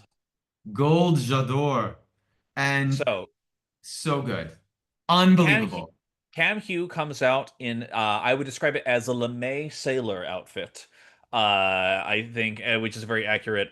It was lovely. It was very well rendered. It was beautiful. And also the first look, Yeah, and yeah, and that's the first look. So well done, beautiful. And also, I felt like she showed growth. right. Like she's showing that she's just not the cutie little, like, not Aquaria knockoff, because that was Yeah, Sagittarius, I guess. But like she's her own thing, and I felt like everything she did this episode was showing that she has grown, which you want from an all-star. absolutely. Yeah, 100%. Yeah. Uh, then we go over to Peach. Now, this look here, like this pop star Grammy dress thing, there's a giant golden disc that they're behind. They love a Yeah. giant back prop, apparently. And the thing is that like the disc itself was fairly unadorned, which was kind of disappointing, even when they turned around. The actual outfit they had, and especially the hair in the shape of a gramophone, was really cool. I thought that was really well done. I just think that like if this giant bulky fucking disc wasn't behind him, I think it would have actually had more impact. I think because there's so little detailing on it, it just kind of took away from what was intended. So, for those of you who are listening to this episode who may not have watched PJ's season, she is well known for this moment where she wore a Titanic.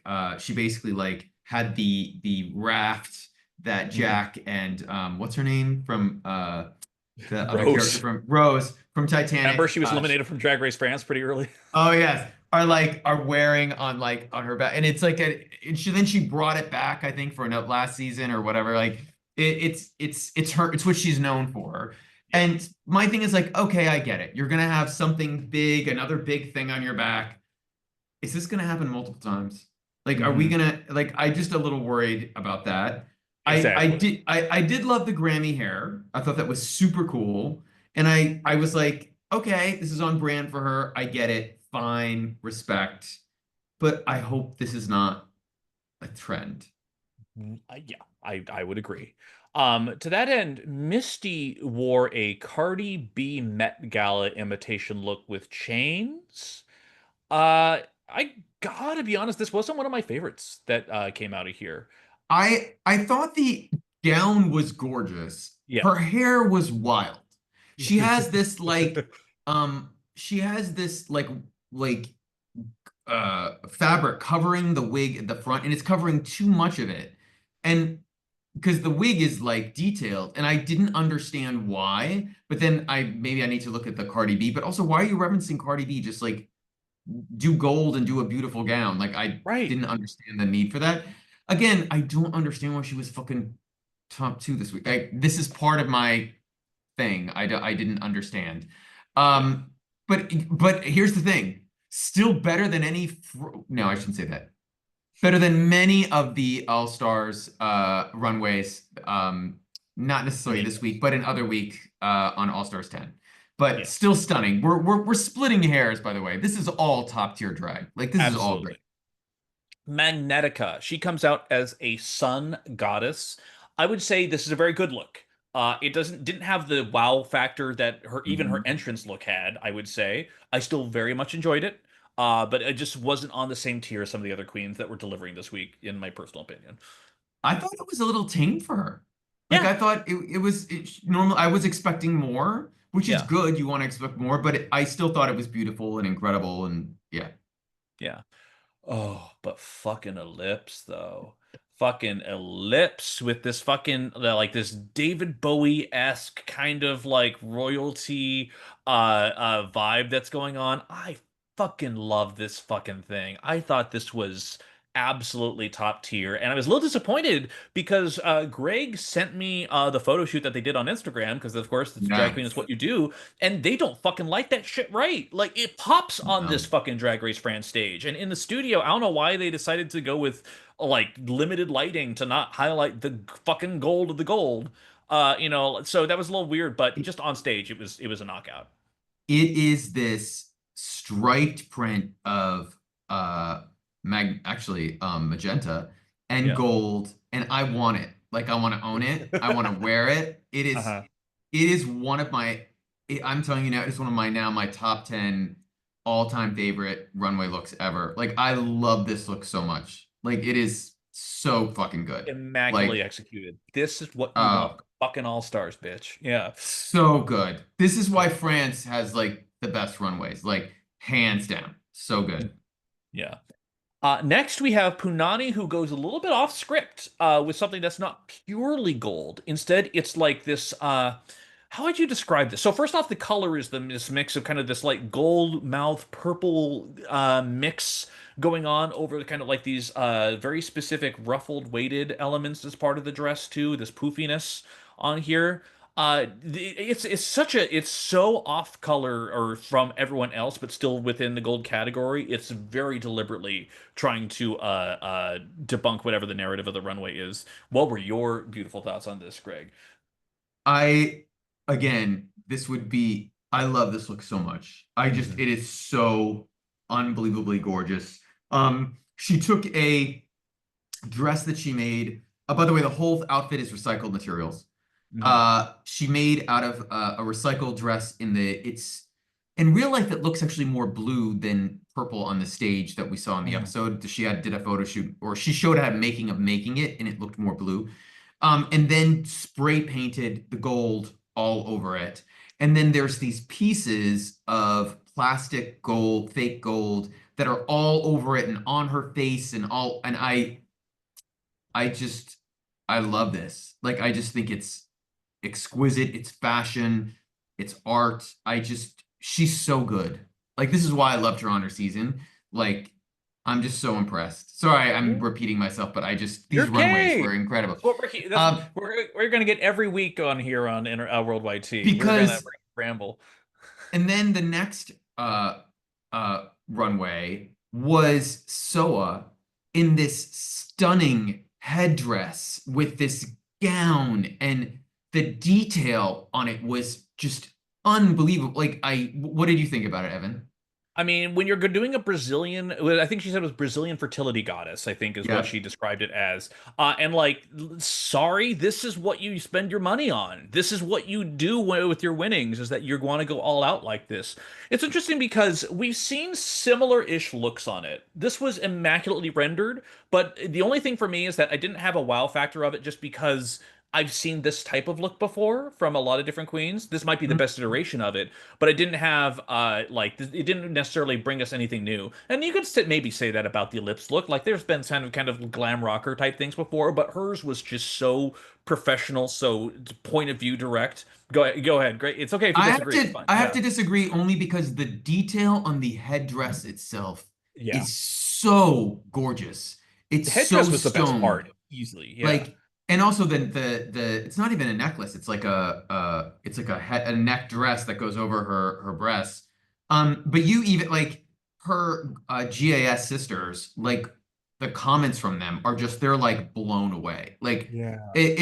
I just thought it was you're right. There's been similar things, maybe in especially in the skirt, like in that Mhm. look, but I don't know. I thought it was one of the best things she's ever worn. And she wore some good stuff on Global All Stars too. Yeah, she absolutely did. And then here's the thing. And then you contrast that with Moon. Now, Moon comes out here in full Pamela Anderson cosplay. Now, if you want to get really technical about it, is the outfit, it's maybe not as flashy, maybe not as detailed, maybe some of the elements are a little bit more simple. But my fucking God, the way that she comes out here and sells it with such impact, like we've seen in this one episode so many different sides of Moon already.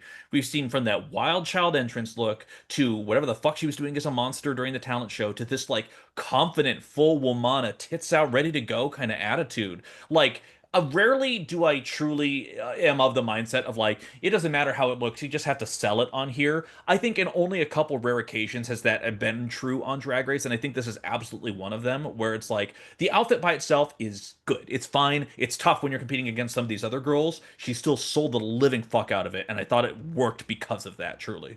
Okay, so I'm rewatching it again and again. I think you're being unfair. I think the Okay, details on the are much more top tier than you think. okay. It is really well made, especially the corset and also the choker that she has intricate detail on it. I just thought it was pitch perfect drag. I thought it was drag. I thought that was Yeah. what was so great about it for her to do. And you knew the reference right away that and by the way, it's a dated reference. If you're under 25, you're not going to know Pamela Anderson and barbed wire. But that's what it was. It was easily that. And then immediately I go to her like Insta account and she's referencing that's what it was because it's so obvious. I just thought it was for her. She surprised me so much with this look. I gained so much respect for her as a drag artist because of this. Yeah. Like it's truly we'll talk about this in a second, but like if we're talking about people who like did well this week, I truly don't know who's going to win the season based off this first step because there are so many strong people over here and I kind of love Yeah. that. Mami Watts.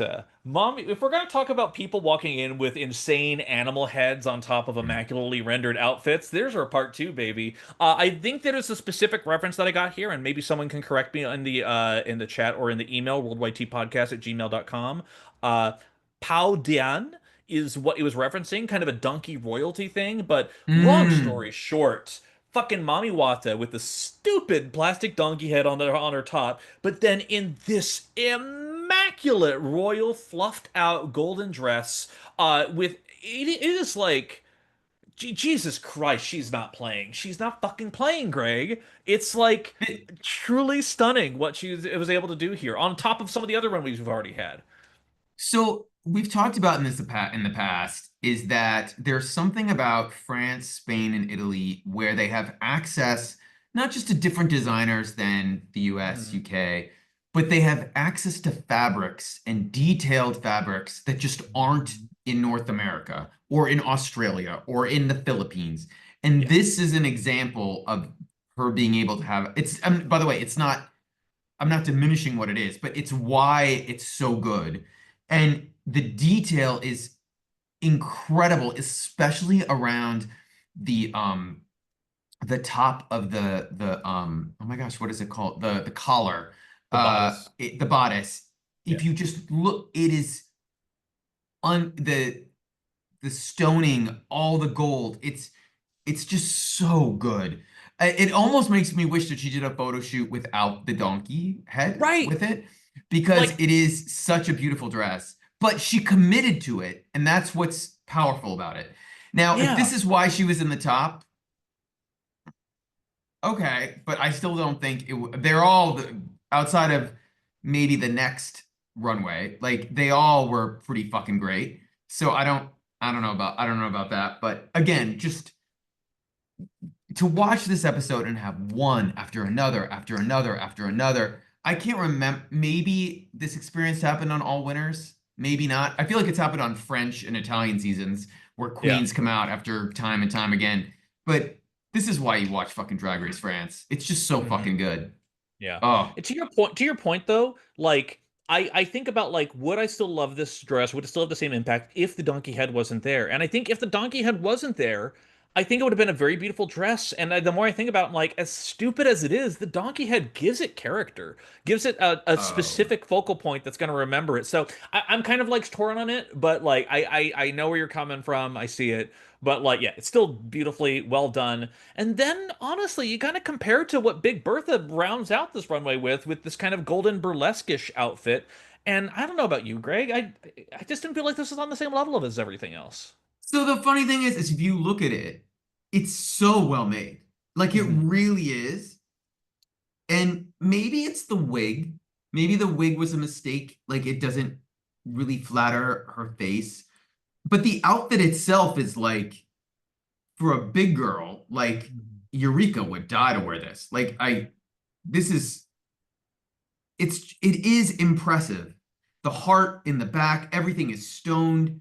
You just, I don't know why. I don't, and here's the other thing too. If this was the first thing they showed, maybe we'd like it more. Yeah, yeah, But they yeah. showed it at Fair. the end to help with the edit, and that's okay. It's television.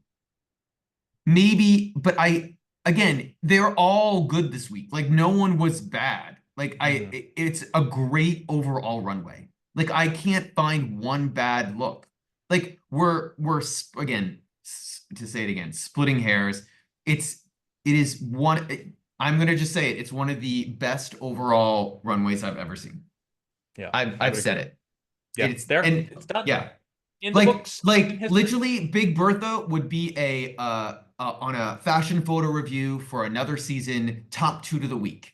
But She would here, she would have won fucking Drag Race Down Under with this fucking look. Are you kidding me? oh, they would have crowned her after the second episode. She would have been, yeah, Right. 100%. Exactly. But hey, the judges go ahead and render their verdicts on here, and our three tops are Kam Hugh, Misty Phoenix, and Mami Wata. Wait, And then can our we three. say before we get into that? I apologize for interrupting. You're fine. I want to just talk about the judging because I made a note here where they were criticizing Bertha and they said it was made, I think it was the Olympics director who Mm-hmm. said that he thought it was a little bit too much. And I'm like, what? Girl. He Coming from sang a you. song live? Like what was too I was like, whoa. I that sort of took me back. But anyway, please go ahead. Yeah. Who are the tops and bottoms this week? So our tops are Kam Hugh, Misty Phoenix, and Mami Wata. And our bottoms are Punani, Magnetica, and Big Bertha. And when all is said and done, our top two of the week are Misty and Mami, and our bottom two are Magnetica and Big Bertha. Which is, I just didn't see a universe in which Big Bertha was going to be in the fucking bottom in week one. Magnetica makes a little bit more sense to me, and I think certainly had the weaker of the talents. But yeah, that Punani, that was kind of wild. I will say, I can see how you got to Mami Wata on there. I would have picked fucking Kam Hugh over Misty Phoenix if you fucking ask me if we're talking about a top two, but that's just me. Oh, I would have had Ellipse over Ellipse and Soa were my top two. Uh-huh. Um, I'm fine with Mommy being there, but I did think that Ellipse should have been there's no one's robbed in this season, but Taking that was taking Misty Phoenix's spot, maybe. Misty should not have been top two. Like At all. I would say that to Nikki's face. Like, what are you talking? Like, why? Like, I don't Exactly. get it. Well, But well, they also wanted a fun lip sync. that's That's exactly it. That's the yeah, thing. And again, if you're gonna kick off a fucking season like this, then you want to have a good lip sync. And what do? yeah. They do the fucking English language song. They do David Guetta and Baby Rex says, "I'm good." He's French. He's French. Goddammit! You will not discredit David Guetta, Yeah. He listen. even He though all his songs are in English.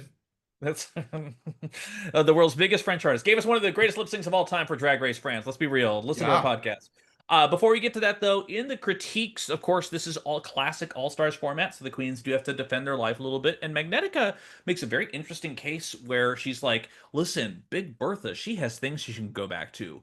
I don't." And that's part of the reason why I need to stay around and do it, which is a very interesting way to play it. And I think we called this out during the Meet the Queens too. Like Big Bertha is an empire now at this point too, so has enough things to support themselves. Go ahead. I don't know if she's an empire. I feel like maybe we should take a step back. I think She's she booked. has. I think she's booked. She's not a winner booked. She's not like that. She's had success, She but owns a restaurant. I does she own a restaurant? They referenced that in the opening when she walked in. She owns a restaurant, so she has that on top of everything else. And how far? I mean, okay. Maybe she's a I think franchisee for Subway. I don't know. I Yeah. think if that was the case, if the queens were gonna come for her for this way, she made a mistake being on the season because this isn't fair. Like no one is criticizing you know, I'm trying to think of like an example from like All Winners or something I like no, Jinx had done 20 million things and like Mhm. none of the queens were being like, but Jinx did this and that and she has her like yearly tour that she does with Ben that makes them $500,000 each. Like I don't know. I feel bad for if this is going to be the storyline where they're going to make Bertha be the villain, not the villain, but be the like, oh, you don't need to be here because you're doing so well and you have a restaurant. Like, I don't know. I think that's unfair. I don't know, love that Well, Magnetica did it. here's the thing. You say that, and then the rest of the episode continues. Uh, Uh-huh. and then we have, of course, the I'm Good lip sync, which I'll be honest, I wanted a little bit more from. Agreed. Like, it's like, I know you want to, again, you want to create that opening, hit him in the head, viral moment kind of thing, and it was okay. Misty's still doing her clunky ass fucking flips and shit. Like, it's It was fun. still it was still better than Lydia versus Mistress. I mean, Right. I like at least they can dance. Listen, I love Lydia, but Lydia just keeps flailing around. Like, I don't even know if Lydia knows a dance move, but she gives energy. Anyway, a whole other tangent. But More of a thing. I do agree. I thought that that it was a lip sync on the precipice prefaces. What am I saying? Dragora Yeah, exactly. of greatness. Yeah. Of being great. And then it Yeah. just didn't really get there. But It again, didn't fully I land. feel like we forget Mami Watts was not the greatest lip sync artist. Well, Like, we didn't barely saw her lip sync because she was I never in the know. bottom two. So we didn't I get to think see it. that The songs, I'm good. The lip sync, when I saw it, I was like, I'm good. So I will say, but the winner is Mami Watts, and you know what? Fucking what you want in All Stars. A queen who has never had a win ever before takes the fucking title, takes the win, takes the however yeah, many Euro prize that she gets for the week. Hell yeah. I'm honestly all for it. I think we can agree there may have been some other queens who should have Kam Hughed been Kam Hughed and Kam Hugh, but outside of that, still had a wonderful time, but unfortunately, she does have to do the thing. She has to pull out the lip sync and send someone home. Everyone's afloat and a jitter, and she picks Big Bertha to go home, saving Magnetica. And at first I was a little bit heartbroken because I'm like, oh my God, my girl Magnetica's gonna go home early again. But no, they picked Bertha. And like Big Bertha's like, I'm fine, I'm good. Magnetica's fucking losing her shit. Everyone's like, this is a lot harder. And so sad, sad, sad. And then as Bertha is walking away, Candy, Candy, wait. No, I'm not ready for you to go yet. And so all of a sudden, it's determined it's all stars. And since we already have what 8 or 10, however many fucking episodes, and there's already 10 queens, it doesn't make sense that we would eliminate someone so early. So yeah, guess what? We get to stay around, and everyone gets to have another week. So yay! I okay.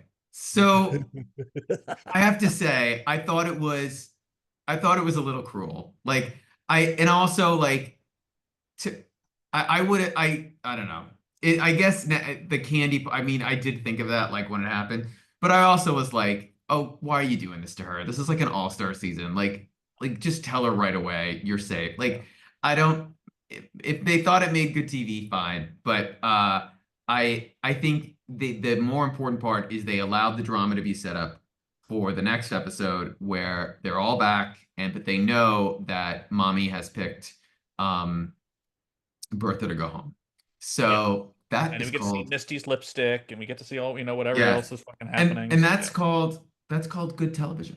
Hmm. So we are all for that. We're all excited Yeah. about that. Yeah.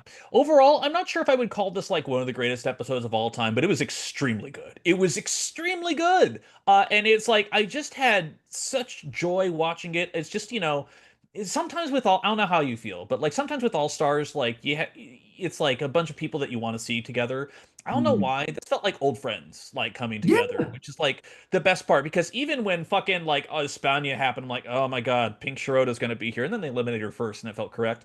But like this one here, it's just like it just feels like a good group of people, and who knows, maybe there's going to be drama, but it just feels like the right people. I will at some point if they gang up on Sagittario, we'll see how we feel about that. But overall, it was a really really good episode. It was fun. Listen, Great week. We're back, baby. It's fun. Evan, Evan, if we're gonna have LaFelipe stop by, I just need Poopy Poison to come out. Just walk on set, say hello, say I hello in want Spanish. I want Walk. Poopy Poison to be the hidden Mickeys of Drag Race, just showing up in every franchise in the background, brush it into cameraman for something else. Like I think that's what we need. That's what I want. By the way, you know who's gonna show up. And I don't know if this is confirmed. In the back of my head, I think it is, but who's going to show up? You know, Evan, what former Drag Race France star who's showing up? They're going No. down.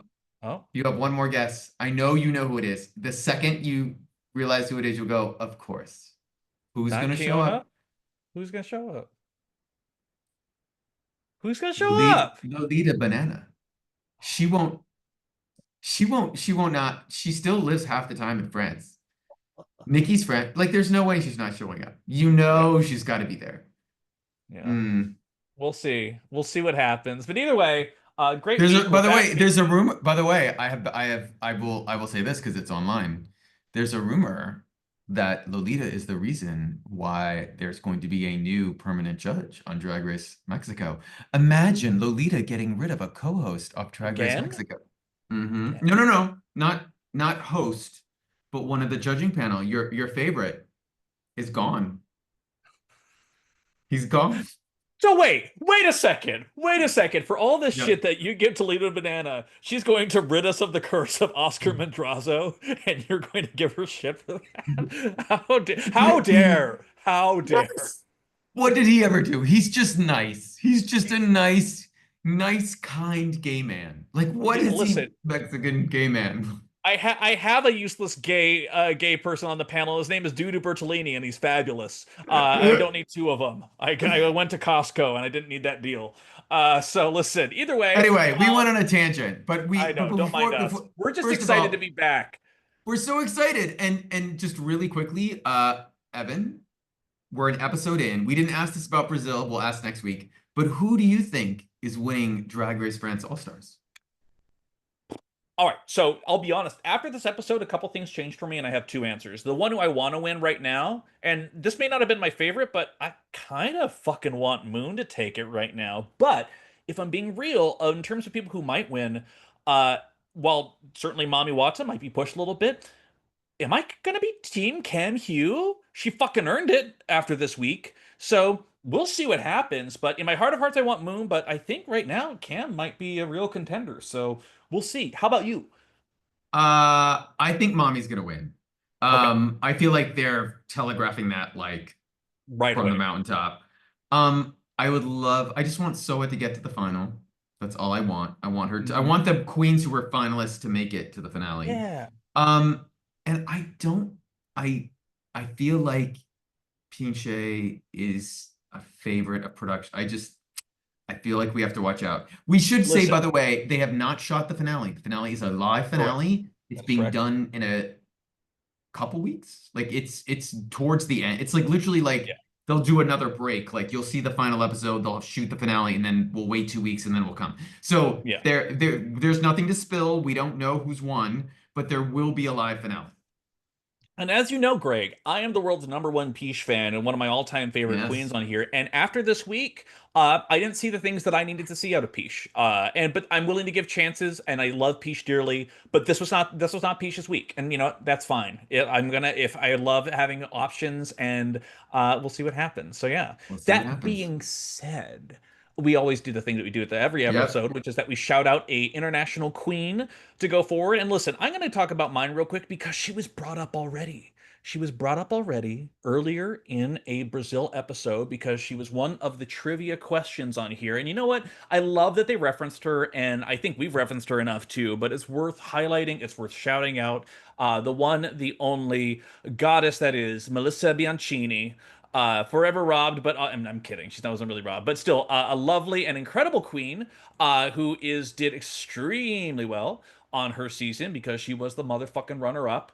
But wild and lovely and amazing, and as far as I can tell, I think is going to be the guest judge next week on Oh Brazil. yeah. So, which the thing is, when I picked her, I hadn't confirmed that, and then I pulled it up. I'm like, oh shit, that's right. So anyway, I'm really excited about that. So before the episode airs, go ahead and catch up on her. Melissa Bianchini, she has a long and storied history, and she is incredible, and also has needs more followers on Instagram. Only 32. So gotta fix that. Come on, Natalia, pick it up. Wait, Melissa Bancini only has 32 followers? 32.4, 32.4K. Oh, Jesus Christ. I thought you meant literally 32. Oh no no no no. You meant 32,000. I was like, Yeah what? yeah.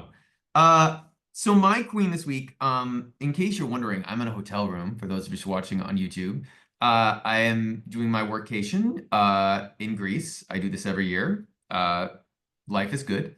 But I'm in Mykonos and I have spent the past 10 days watching a number of queens perform, including Drag Race Italia season Royal. 2 finalist Le Petit Noir, who I love, who is wonderful, by the way.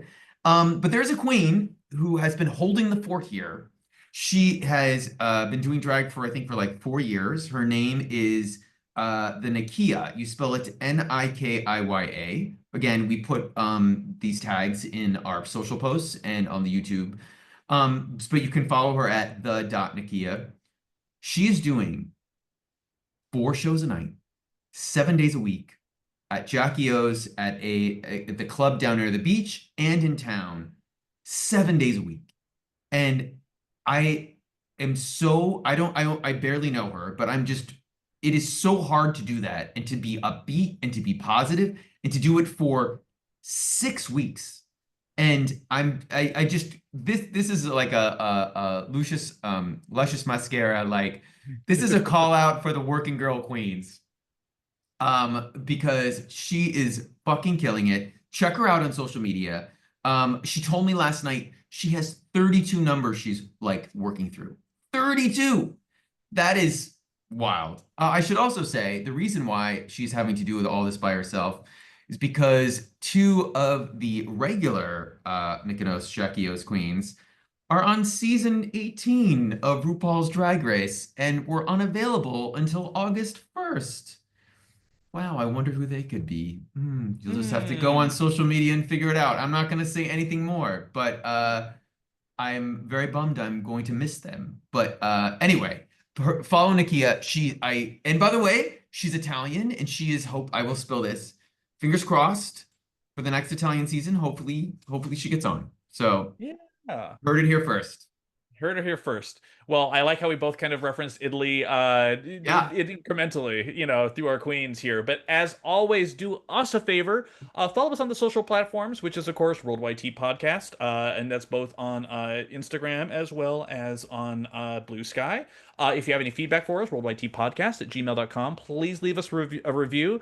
And as always, we say the thing that we do at the end of every episode, Au glam, citoyenes, which I think means towards the glam, citizens, or whatever Nikki says at the end of every episode. Either way, more episodes next week. We have Slation Royale Meet the Queens coming soon. You'll be Yes. hearing from us. We're so excited about it. Philippines is back, baby. And we're back too. Thank you, everyone, for listening. We'll talk to you very soon. Goodbye.